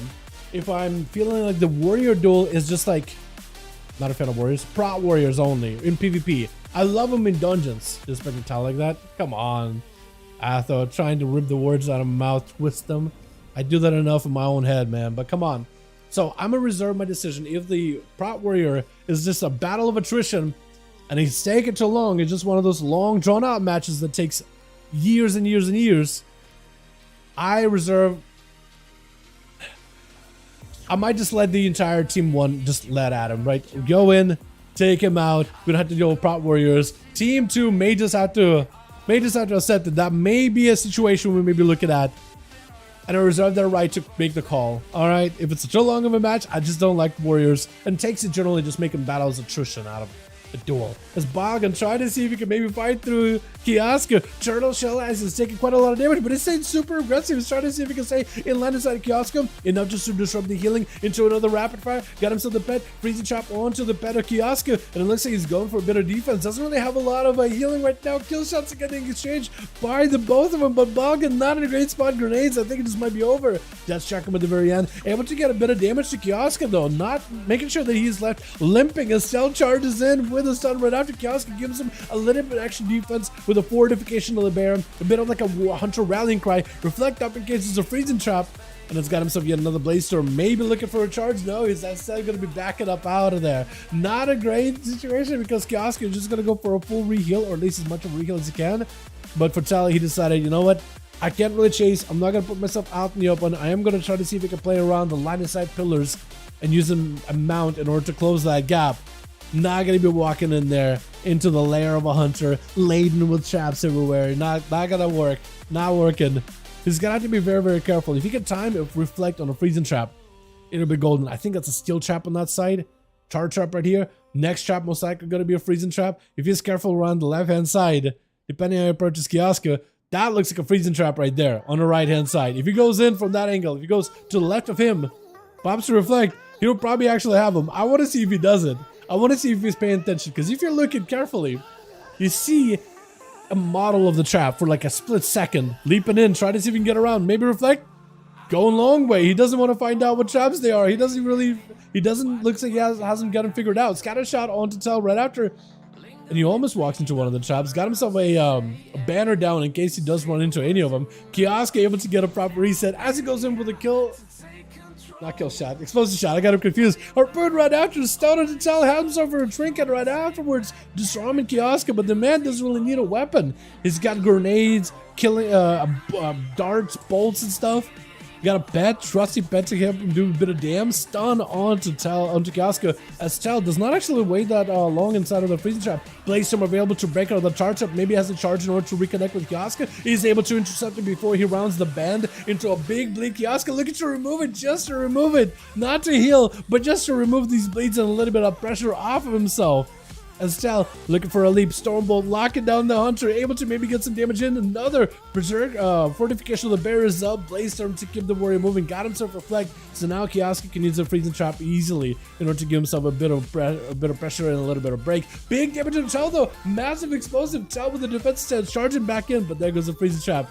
And finally, Kioska got himself a bit of a breather. Battle Master Trinket is back up and available. Disarm onto Tell as a fear comes through. Does himself the battle stance weapon back in his hands. If he has a stun, he does have a shockwave. Big war breaker. Maybe lots of damage reflect in case there's a freezing trap waiting for him. Just trying to see if he can be extra careful. Maybe if he got himself another Blaze Storm, he'll be golden. I don't think he does. The steel trap stopping in place does not last long at all. The disarm into a stun. At least Kioska is limited on some of the weapons he can use, but the grenades and explosives still doing a number. Banner down for Tell. Will give him a little bit of CC prevention to a degree. Next, Blaze Storm could be really deadly. Kioska, not in a great spot. Doesn't think he had his cloak broken right now, so that's a last minute shield for him. Turtle with a medic bandage at least gives him a little bit of recovery. And if Tell is careful, he reflected something. I'm not even sure what he reflected. He didn't reflect a prison trap, but he reflected something, leaping right over, trying to avoid any traps that may be in front of him. Stun to Kioska, Blaze Storm. I think Kioska might be done for it. This is going to be over. Blaze Storm mowing him down, and it's going to be a feral druid right after Tell. If he's careful enough, maybe he can pick up a heal. That's going to be a big fatty bite. Lots of bleeds, picking up a little bit of healing. Parry available right now. May want to start using it. Parry with a reflect, got himself a bit of a shield too. That's going to be a full thorns for the feral druid. Tell just trying to see if he can find himself a breather. I don't know. Yeah, there's just over. The dots, the bleeds, the rallying cry thing fell off last second. It's just rough, man. It's just rough. A Shaman's going to be up next. Stun onto the Shami. Full dots are up, but Barak has an incarnation still rolling. So he's just taking that momentum from the warrior onto the next guy. Necrolord Warrior PTSD with the double shield. I can see it though, Abe. I can totally, the Cask, I can totally see it. Massive damage on the Shamans though. Barak, not in a great spot, took a big hit. And it's still lava burst flying now for the Shaman, knocking the feral around. The beanbag goes flying everywhere. It's trying to hex it. Maybe just trying to see if he can get an interrupt on it. Maybe that's what he's going for, just like trying to get an interrupt on nature just so he can cast lava. Stun into Barak, able to get himself a bit of healing. Earth Shocks are going to be huge. Frost Shocks will help you out a little bit, at least forcing Barak to switch around forms. Burrow knocking the feral up in the air. Barkskin is available for this one. The Shaman's looking for a heal. Unable to Skull Bash, does it, blocking him out last second. And Barak ends him right then and there, just clawing the guy down. And Ratko going to be up next. Assassin Rogue. We got a lot more of those guys recently, actually. Are you Nightborn? No way! I love seeing more Nightborn in these, man. In general, I like seeing more Nightborn. Ever since they made like acquiring allied races so much easier, I've been seeing so many Nightborn just out and about. As Barak trying to give himself a little bit of healing. Shiv right after full dots are in. Unable to shake the rock off of his back at all. Still dotted, taking a lot of damage. Heart of the Wild should maybe help him survive here a little bit. Able to go for big Swiftmans, maybe big rejuves. We'll be looking out for a regrowth if he can. If Ratko can get over there as fast as possible, he could deny the feral reset. I think the dots are still rolling on him, so he won't be able to prowl properly. He's going to go cat form, try to see if he can get the rogue out. At least it's going to be a Barskin while in bear form is available. Ratko better be careful. If he can land a kidney shot outside of bear form, but even while in bear, you could kidney shot him while in bear. I think it's low enough. You might just be able to do that and then commit damage. Cyclone, maybe a kidney shot would have been good. I know you normally want to kidney shot him as soon as they go into cat form, but when he's so low, I think it's just over, right? For Barak, just being able to play bear form, play against the rogue sensibilities. Man, it's rough. Kidney shot, but if Thorns is up, Ratko better be careful. Cloak should keep you alive here. Death Mark, this is where Barak needs to find a way to deal with this. Does not have any more defenses. I think he wants to go counter aggressive. Can you do it? Bash maybe? No, it's just over. Ratko, once the dots are in, once the Death Mark is carved in the feral, it's over. Man's melting. Just wait until we have the big execute build available for rogues in the next patch, and then it's just gonna be like death mark while low. You're just done. You pop like a balloon. What is it? 20% of your health is just an execute. It's just cheat touch of death basically. If it's big enough bleeds, I think rogues are gonna leverage that. It's gonna be really good. Holy Saya gonna be third up over in team 2. Wants to go for a proper honor bow. Ratko's walking as far as he can, man. At least let him get a. Let's get him get a sip of cup here and there, yeah? Let him at least get a chance here. Ratko does not have a trinket though. Cloak, nothing. As a sub-rogue, I feel like the Vanish will at least give you a little bit of that reset, because cooldown reduction is massive with Vanishes. But as a sass, you are limited. Gouge may not be in a great spot. Cheat death on the blind. Needs to find a way to escape. Shadow Flame is on you. I think it's just over, right? I think you still die. Maybe? We're still out in the open. One more hammer is all it takes. Ratko, try to go for growth. That's rough, man. That's rough. Yeah, Shadow Flame dot in particular, that it's one of those like, we've got a blind, you got yourself a clean getaway, but then the Shadow Flame dot procs last second. Not much you can really do. Nigel gonna be up next, got himself a full setup onto Holy with a sigil of fear, misery, just gonna course right through the guy, bubbles out of it just to break out of that misery. As the Shadow Meld comes out, Nigel getting hit with a stun. Darkness immediately as soon as he sees some damage out of Holy, but he's not seeing Crusade Wings. I feel like maybe saving a trinket for Crusade might have been a safer play, but unless you can get a kill right then and there, then you might be okay. Holy just trying to buy himself as much time. He's playing defensive. Nigel has not really been able to go on the offensive at all, and so far he's just been getting pummeled by hammers, and his health reflects it. He's just trying to see if he can get a couple of glaive throws in, maybe trying to see if he can spawn in a demon, but he's trying to play it very, very slow and steady. I wonder how that's going to work in the overall. He finally got a demon that he needs. That's going to give him a little bit of healing. Extra damage. Got himself a big eye beam. Maybe potentially a big go. Hunt right after. Holy does not have a bubble for this one. Maybe a blessing of protection, or rather spell warden will probably be a little bit stronger. Stun on the eye beam, and Holy just ends up reversing it completely on Nigel. The guy is just not in a great spot. Stunned, looking to recover maybe a little bit of health. The more damage you can do to Holy Saya, the better it's going to be him overall. Oh, as he charges in, Holy Saya does end up slicing right through him. It looks like Holy does end up killing him there, yeah? Yeah. That little charge, but he just got him right in the last second. My goodness. It's kind of like almost like one of those jousting tournaments, right? Where you just charge into the other person right through you. One of you is going to get knocked off the horse, and the other is going to be standing. And that's kind of what that felt like with that charge. Just a last hit, man. That's so good. Ah. I like how they turned out. It was very like cinematic. This guy says maybe another one going, yeah. It is getting kind of late in the EU, but yeah.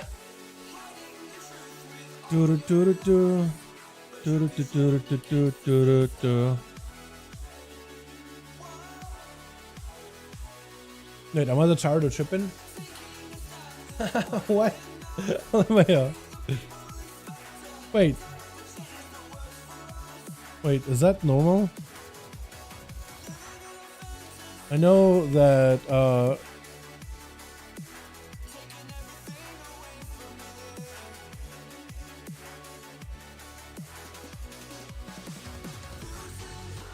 did Classic Wrath have a window for heirlooms like that? I thought it was a Cataclysm thing.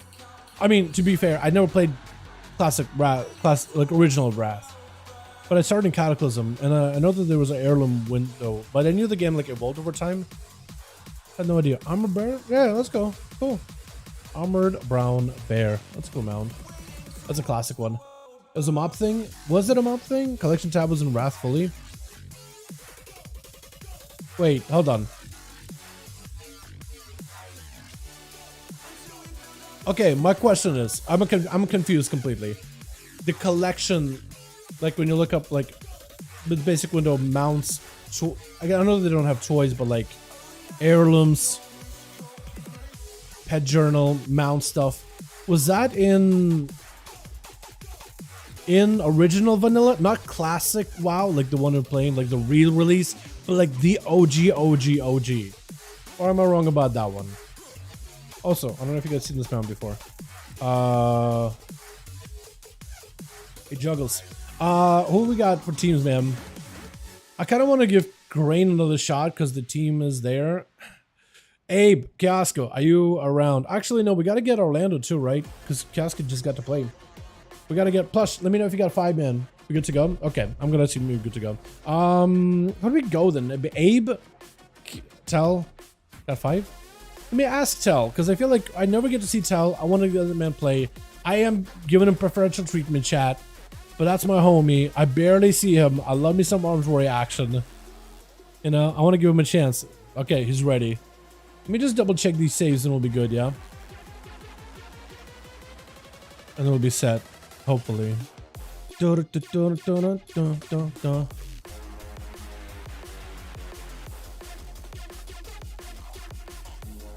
chat, I've actually been doing this thing where I've been going over through, today at least.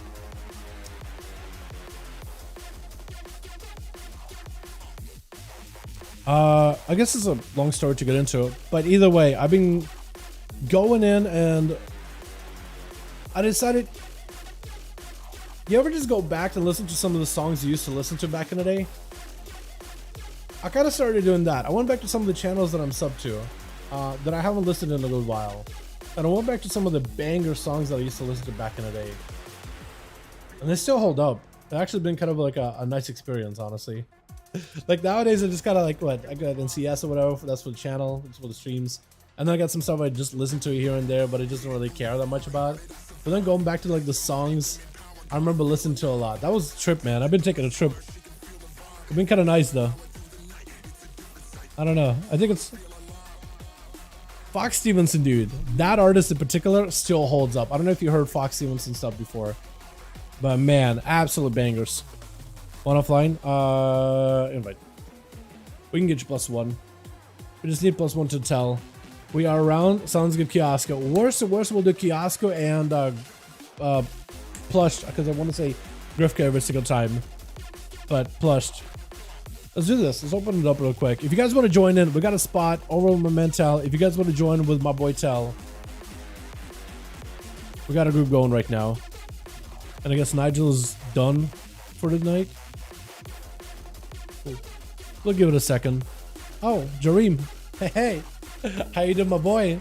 Welcome, welcome. Alright. Now we're set. Let's get us group going real quickly before I'm taking too long. I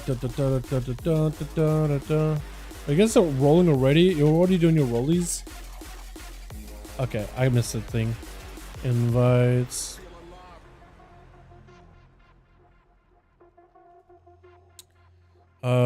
Crane and Orlando Bloom. What arena do I cue you guys into?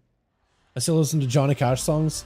Yeah, it's kind of like that, but like, it's not really like there's some classic songs, right? That are just gonna be bangers forever, you know? Like when I started learning guitar, like Metallica or like Pantera or stuff like that, right? This is gonna be always good. Like Jet, for example, right? Jet. I remember that song back in the day. Or like when I first came to the US, like there's like Disturbed in Linkin Park, right? The 2000 stuff that I was like, oh my god, banger. But I'd never heard anything besides like Russian pop music, which isn't really much. It's all really bland. Panic at the Disco kind of stuff. But like there's also like other songs I discovered that's like EDM kind of stuff, like, you know, the earlier like EDM, not quite dubstep, but like future bass kind of stuff that I listened to from like the channels I heard on YouTube. It's just like it's been nice going through like a trip, man. But yeah, no, there's always going to be like bangers like Incubus and stuff, you know, things like that. I've just been kind of going on a bit of a memory trip today. It's been nice. I don't know. Wanted to share. What arena do we toss you guys into? You know what? Nagrand. I don't even care. We've done Nagrand. I feel like Nagrand dark mode on EU is a little bit too dark for my taste, but it's like a solid arena. There's not too many advantages a class can have. It's a nice little like I was gonna say, wow, that's a lot of mages actually. I always feel like we never have this many mages. But yeah, it's a nice solid even arena. Oh, sub, not even playing sub. I like it. Hey, let's go. I like the limited sub rogue action tonight. I'm happy to see that. Can I level my character in Mount Traveler 200 Mountain Classic? Yo, does it still have an XP buff on Classic? Because I was thinking maybe I should just grind out a Paladin and like do some endgame stuff in Wrath, you know? Because I feel like I've missed out on the Classic experience entirely, and sometimes I'm just like, maybe I should try it just to see what I'm missing. You know, I feel like I'm busy with live stuff all the time, but like maybe just switch. Maybe I should just at least level a character so like I could hop on, do a couple normal heroic dungeons or whatever, just call it a day. Maybe that could be really fun.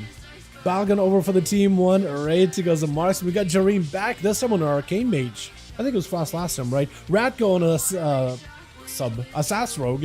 We got a Shamanzi as well as Jareen coming back. And I do like the mock, you know what? The helm almost fits super well with the rest of it. Like I feel like if this is the feathers, match the feathers, it was more like darker purple. In the night, it does look really good though. Sub getting blasted out immediately by Balgan, not even the opener, as the guy's just going in, lots of damage, cloaking shadows. I didn't even realize this guy was going to be under that much pressure. Volley is down, that's going to be another explosive. Sub not in a great spot, trying to see if he can get the poisons, the bleeds in. Balgan taking quite a number of damage to him. Actually, Sub may just have him. Oh, it's a quick shadow step. Quick, nothing personal, kid. Taking him out of the game, taking one for the team. We got us more for that team as well as Grifka. We got us a Demoniac. Oh, Demon Punk. Never mind, that's not even the same guy. And then Katarina, a sub, trying to be very careful with Shamanzi. This guy getting him with a Garo in the opener. This is why I think you want to wall really early on, actually. This could be pretty good for the Rogue. Kidney shot, if you go for a reset, it's going to be a trinket immediately. Blind right after. Sub, just got to be very careful with the lava burst. This could be a lot of damage. But the fact that he doesn't have cloak, and now that he's got just rooted, that's going to be a little bit of a rough one. Even with the totem down, I don't know if he catches up a restealth. Stormkeeper, trinket, gouge. What a gouge. I like the rage. Oh, that's such a pro gouge. Able to lock down the shaman for a second, but the guy still is able to swing around the corner. Lasso, kidney. I think you just take that knockback and go behind the pillar, but no, the totem re-roots you. Oh no, I thought it was just going to be one-time root, but apparently he can go again. It just re-rooted him again. That is so unfortunate. There goes even his cloak proccing too. He got a dot, melting him little by little. Maybe he can somehow evade it. This way you got to get that fire elemental over on the rogue as soon as possible. Where's that thing? Is it gone? It is gone. Hold on. Sub actually got himself a reset. Hold on a second. No, maybe. I don't even know. Potentially. Give it a second. I feel like this guy is so close to death. He's just on a death's door. But he's just playing with it. He's just juggling with it. No, Garrod got himself maybe a potential kidney shot. Death mark not available for a little bit. Got himself a stun. Knockback doesn't really send you flying. This is an opportunity for you to get a couple of good envenoms. Big ascendance. You want to be careful with it. Does go in for a reset with a cheap shot. And Lightning Lasso, the shaman is really low, but so is the rogue. It could be actually maybe potentially rogues go. Hold on, cloak very soon. If you cloak right now, you might be okay. Does get the cloak, Shaman's maybe goes down. Oh, no way. This guy actually does bring it back. Well done. Let's go with Tarion, the slammer of these rogues, man. Trying to see if you can maybe pick up an eye. He's actually just kind of hanging out in the open, maybe just away from all the pillars. Next to the eye in case he ever needs it, but I guess we'll find out. His sub gonna be walking into this one a little behind. Does not have a cloak, no trinket, but at least has evasion at a big death mark, so maybe there's a chance he can make some work here. Cheap shot, Garrod, get himself a full setup, stuns into a full death mark, looking to maybe kite out the warrior with the disarm. That's going to be a charge. Fotel wants to stay on sub like glue. Parry for evasion, at least got himself overpowered so he can maybe get some damage through into his stormbolt as he goes in for a stab, trying to go for that big envenom or ruptures rather. Shadow step behind it, behind the parry. Bladestorm as he goes in for a step, maybe looking for a kidney shot, will not be able to, and it just goes down as the warrior goes in for a clean sweep. Just ripping the rogue apart with Katarina gonna be up next.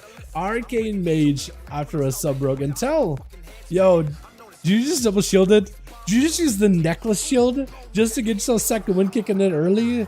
My goodness.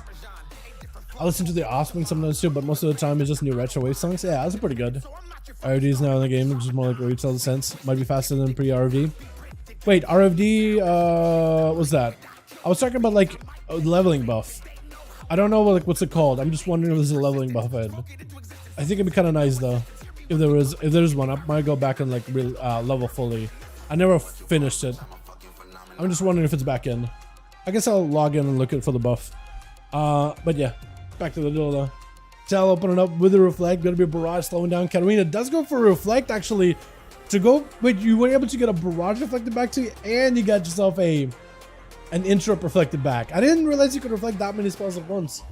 That's weird. Stun to Cat. He knows he's gonna go for a blink, that or all the time. Charge right after. As long as Tel's very, very careful with his mobility, gonna be the banner, trying to see if he can take it down. Knock back to the warrior. Got himself another charge. This way, if you can get the bleeds and go for blade storms, you'll be golden. Poly off with that breath. It's gonna be a leap for the warrior, trying to see if he can stay on top of you. Another Poly right after. No blade storm for this one, and that's gonna be full burst out of Cat. But a fear to follow. Fear stun, but Cat has himself a blink for the next one. That's gonna be reflect up for Tel, but that's a lot of damage. Cat is just putting out the most amount of pressure into the warrior, having to go for parry as the shift in power is out for Cat. He's just in a golden spot. He's just perfectly fine. Ring of Frost around the corner, trying to see if he can get himself a decent setup. Ring of Fire on the other side entirely. Tel is kind of trapped up. He can't really do much. He has to run through the fire.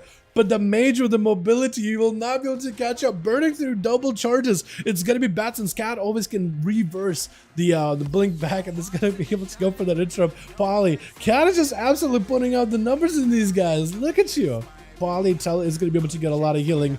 But as you're trying to get some damage in, for Tel, he has to be very careful with mobility. I think if you can go for a Blade Storm and use that to leverage that like lack of slows, right? So if you can Blade Storm a knock or Blade Storm a breath, Blade Storm's a knock. There it was. That's exactly what you wanted to see. Katarina with a shatter out of Tel. He was prepared. He was ready for paladins and mages. He saw 2 mages on the team too. He was like, all right, I may need to commit a town point. Poly does try to go for reflected. Is going to be able to interrupt for Katarina. Can't really stop this one. But for Tel, at least he's able to get a bit of pressure versus Cat. I don't know if there's going to be a breath or maybe another knock. That is the touch of the magic. Defensive stance out for Tel. At least able to maybe reduce some damage. Decides to go behind the pillar, but having to walk through the fire twice in a row. It's a lot of damage. More missiles and shifted power. My goodness, Katarina just absolutely blasted him. As Tel looking for a bit of a reset himself. That is just a rough spot to be in. Looking for recovery. I don't know if you'll be able to get it. Ring of Frost on the left hand side. Arc and Orb on the other. Not really going to get you any kind of second wind action whatsoever.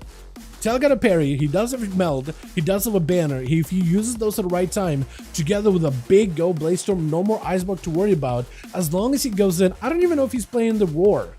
I don't know if he's playing for the big Roar bleed. If he is, I think if you set a full set of dots versus Cat and do enough damage to break past the alter time, I think you could maybe get yourself a big victory. Reflect immediately for Cat. Got himself immunity to CC. That's going to be a trinket out of Tel. Warbreaker available. This way you want to get the most amount of damage. Does get knocked with the root. Not a good spot to be in. Leap in. Stun. Cat don't have a blink out. I think does have to go for a trinket breath right after. Trying to buy themselves as much time away from Tel to set up a big bit of burst. And Tel taking a Blaze Storm just to keep the mobility going behind the pillar. Defensive stance together with a parry. Actually using the defensive during the most amount of cooldowns of Cat may not be the worst. Even if it is a parry, right? Normally you want to wait until they can melee you. That is in a situation where you just need to send it. Ring of Fire on one side, Ring of Frost on the other. Tel kind of in a weird spot, looking for second wind. Got him some Shadow Meld. So unless Cat just rushes in, actually does end up sniping him with an Arcane or Blink is available. Second charge up for Cat, able to go behind the reset behind the pillar afterwards. Stun. No out for this one. Tel maybe big damage. Warbreaker, Blade Storm, able to immune the bread. That is perfect. That needs an alter time. That's gonna be the big blade on top of it as well. That's gonna be a big prismatic though. But with dampening, it's going to make it harder and harder for you to really get that much value. Cat is in a good spot. Alter time is available by the looks of it. Mage missiles are up, able to reposition entirely. But for Tel, looks like he got himself plenty of recovery. And for Cat, more on the defensive rather than the offensive right now. So we'll see kind of where that goes from there. But got himself at least a little bit of recovery.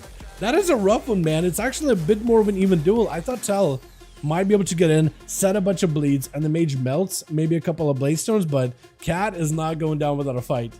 Just staying in there, staying super hyper aggressive, and I love seeing it. That is so good. Dampening is rolling in though. Neither of these two can really heal unless they just don't take any damage for an extended bit of time. So it's really going to come down to which one is going to commit the offensive, right? Which one is going to commit the most amount of pressure, and just keep going. Like speed buff is gone, but you can kill random dungeons and finders, so you get a more XP than usual. Oh, okay, that's what you meant. Okay, that's what you meant by RDF. Okay, random dungeon finder. Yeah, I didn't even know the acronym, so like, makes sense. Makes sense. You know what? Now that it's in, now I actually want to play. Now I actually want to level. Now I want to do random dungeon finder. Because that was initially what Wrath had, right? Is random dungeons. You just queue up. Now I kind of want to do it. That sounds like fun. Charge in. It's going to be a immediate blink for Katarina. Trying to keep the mobility and Tel. Looks like just reposition it. I think he's just playing around it all the time mostly, yeah? I imagine he's just going to wait it out And once that's gone, he doesn't have to worry about anything. Got himself another charge. If only had a Bladestorm for that one. Got to be a route to follow. Leap, now to mobility. As long as you can re-engage. Wait, another charge. Hold on. Another shatter for a block. And that's going to be a lot of that damage kind of gone. Warbreaker no longer available. Breath out for Katarina. Unless you just go for Trinket here. He is going to go for Trinket. Bladestorm together with Bleed. Katarina actually might not have a lot to work with. Hold on a second. Miss for just a moment. Just to give yourself a bit of a 60% DR. And a bit of a prismatic. As well as images to provide a little more defense. But Intel is going to play it more defensive behind the pillar. Once the Warrior's out of mobility, he is going to play a little bit more carefully. That's a rough one, man. I think you just got to find a way to like use your mount to get on top of Cat. Force a blink then. Because if you charge in early, then the blink, you charge, they blink, you charge, they blink, and eventually they actually have more mobility and you'll be out. But if you can use the mount to approach and walk into them saving that charge, maybe that'll give you a bit of more equal footing. Gotta be poly on to tell. Does drop down a banner. Looks like the banner maybe does something, maybe doesn't do anything for him. I couldn't even tell. It didn't really feel like the poly was that much shorter. Touching the magic on to tell. That's a lot of damage output. Full burst for Katarina, I believe, as well. Ring of fire and everything. This could be a good opportunity for the mage. If they just close in, if they just push, I think they might just have to push in at some point. That or find a way just to get a slow one to tell. And maybe they'll be good. That's a rough one. Such a back and forth game between these two, man. Such a back and forth, but it is going to give Tell an opportunity to catch himself a second win. At least get himself a little bit of reheal. Katarina not focused around rushing there at all. Just perfectly fine chilling. For Tell, yeah, if you can just use your mount just to close the gap without charging, you may be in a good spot. But it's just a rough one. Double charges available, stunner to Cat, maybe an opportunity to get some damage in. Warbreaker is in, leaping in with a Bladestorm right after. Katarina does not have an Ice Block for this one. Into an alter time, we'll be able to at least reverse some of this damage. And it's going to be able to reposition as well. Bladestorm to prevent a second poly. That's a lot of output. Cat does have a bit more ability. Does go for the interrupt in order to make sure the cooldown reduction isn't active for the mage whatsoever. Is bleeding out. That is a lot of damage still taken. Still a lot of sustain. For Tell, this is huge. Touching the magic, may just have to ignore it and just keep bounding as much damage as it can into the wizard class as best as possible. Does have a charge for that knock. And trying to get as many mortal strikes, overpowers him. Reflect is up last second. Cat does go in for reflect, interrupt in order to maybe give himself a little bit of immunity, but Tell is able to get him low enough, finally chopping away bit by bit, piece by piece, just enough to get him low enough to finally land that execute. With Demon Punk going to be up next. That was a long match between the two. It was a lot of resets, a lot of back and forth. I felt like you guys were both rogues just looking for resets the entire time. Normally, you don't really see warriors go for that many resets, but the fact that you can have a second win, it is nutty. Trinket for Trinket right now as a stun comes out. Demon Punk with big damage, cleaving right through the soul of Tell as he got himself a shielding. Fear, just looking for a little bit of recovery. Reflect is up, but is just trying to get himself some second win healing if he can. As long as he doesn't have a dot, looks like maybe recovering. Looks like maybe getting some more healing. No, still taking a bit of damage. Summon is still bothering him as the stun comes out. Does not have a parry for this one. Battle Sense at the ready. Meta available for the Demon Hunter. Does disarm him, but it's not really going to stop him whatsoever. Big hunt right after. Until I think might just be done for the count unless he got a heal. Does get himself a heal. Maybe can go for a big Bladestorm Avatar. Not in a great spot, and the Demon Hunter does end up overpowering the guy at the end of the day. That is a rough one. Unless he had parry or something, I don't think there's a way to win. That or just kind of surprising amount of damage out of left field, but I don't think that guy was going to be able to get any at that point. Ratko next with a Garrote onto Demon Punk as he goes in for a full disarm. This way, the Demon Punk guy just gotta play the long game, I think. Wait for like a demon to spawn in or two. If you could find a way to immune any of the CC from Rogue, if you could time a vengeful retreat around a kidney shot, or a blind, he'll be golden. Does have a demon spawning in. If you can slay, get himself a little bit of health, that'll be gonna be huge. Does have a vengeful retreat. If you can time it right, you might be okay. I don't know if you can maybe position it. Blind, huge. If you can immune a kidney shot some way somehow. Cannot. No, it's just an airtight from a blind into a kidney. Is that a death mark too? It is gonna be a death mark unless Demon Punk can find a way to deal with it. It's a rough one. Fjord to the Rogue, maybe you can just slay him right then and there. Rogue has advantage for this one. Maybe you can find him fast enough. It's going to be a quick cheap shot for Demon. I think it's just over. Yeah, Ratka does end up taking him out, with Grifka going to be second to last. Up next was Ratka, just going to go for a couple of strikes. And for Dream, it's really going to be down for him, I think, to find a way to fight through Grifka. Mage versus a Rogue. If you can just keep him out of stealth as best as possible, you might be okay. Is that another Tempest? Ring of Fire on one side, unless you can get a Ring of Frost on the other. It's going to be rough. Shadow Strike just to get close. Breath. Immediate Trinket for Jareem, though. Is he playing Blink or is he just playing like Shimmer? because he may be playing Shimmer. That's a full burst out of the mage, full cloak out of the rogue. You can kind of keep him out of self for a little bit, maybe get some damage in, get some burst out. Might be okay. Temporal, not really going to do much for you. It is super, super high dampening. Jiraema's under a ton of pressure all the time, maybe a little late too. Interrupted on Arcane, Ice Block, all the time. May want to cancel it. It's actually going to put you low in health. Oh, no, want to cancel it, cancel it. Oh, no. He lost a lot of that extra health he just gained from Ice Block. No. I don't even know. Grifka does play into Blink though. But it's just over, yeah? Yeah, there's just no way. It's just such a high dampening, you can't really give someone a proper reset, and Grifka does take 2. Tell does bring 2 there. That mage encounter was a rough one. I didn't realize it was going to be that tough of an encounter, but he did end up holding his own. Well done, well done. Let's get us another one going if you have time for that one, boys. Do we have time, though? Do we have one more, chat? Do we want to go next? Uno mas? Or are we done? Because it is like 8. I am getting hungry. How are we feeling, boys?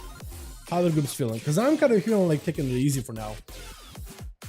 I've been grinding for a good bit. We're good still. We got a group.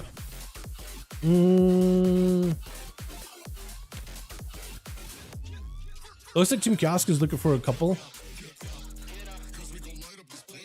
I'm kind of leaning towards chilling, boys. I'm kind of leaning towards chilling. I'm mighty hungry. I'm mighty hungry.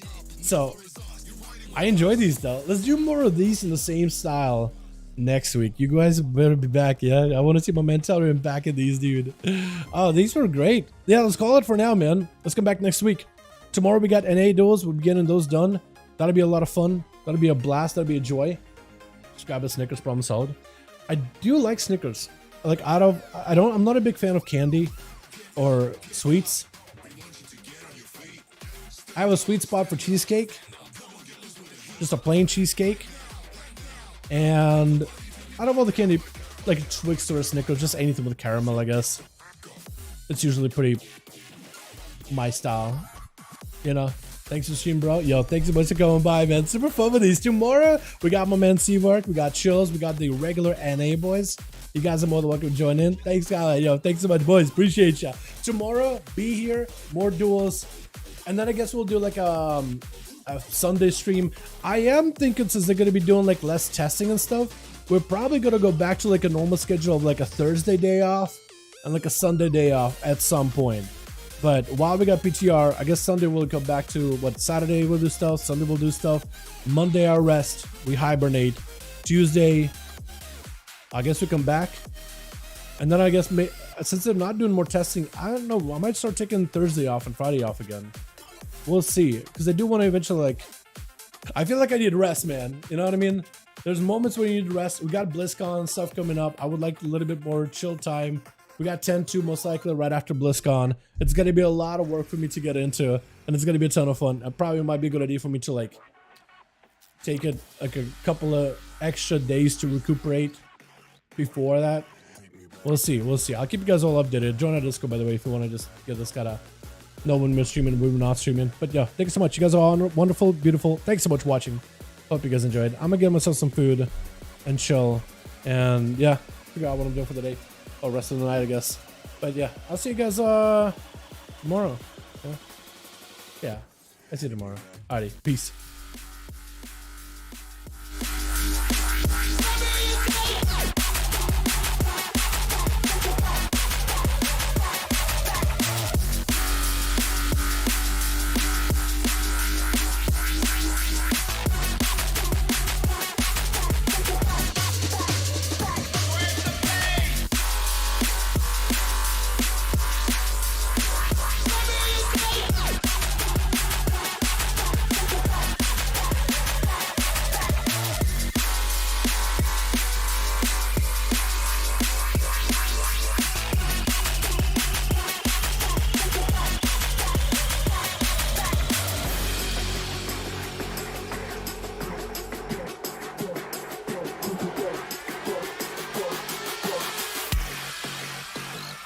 Take me back.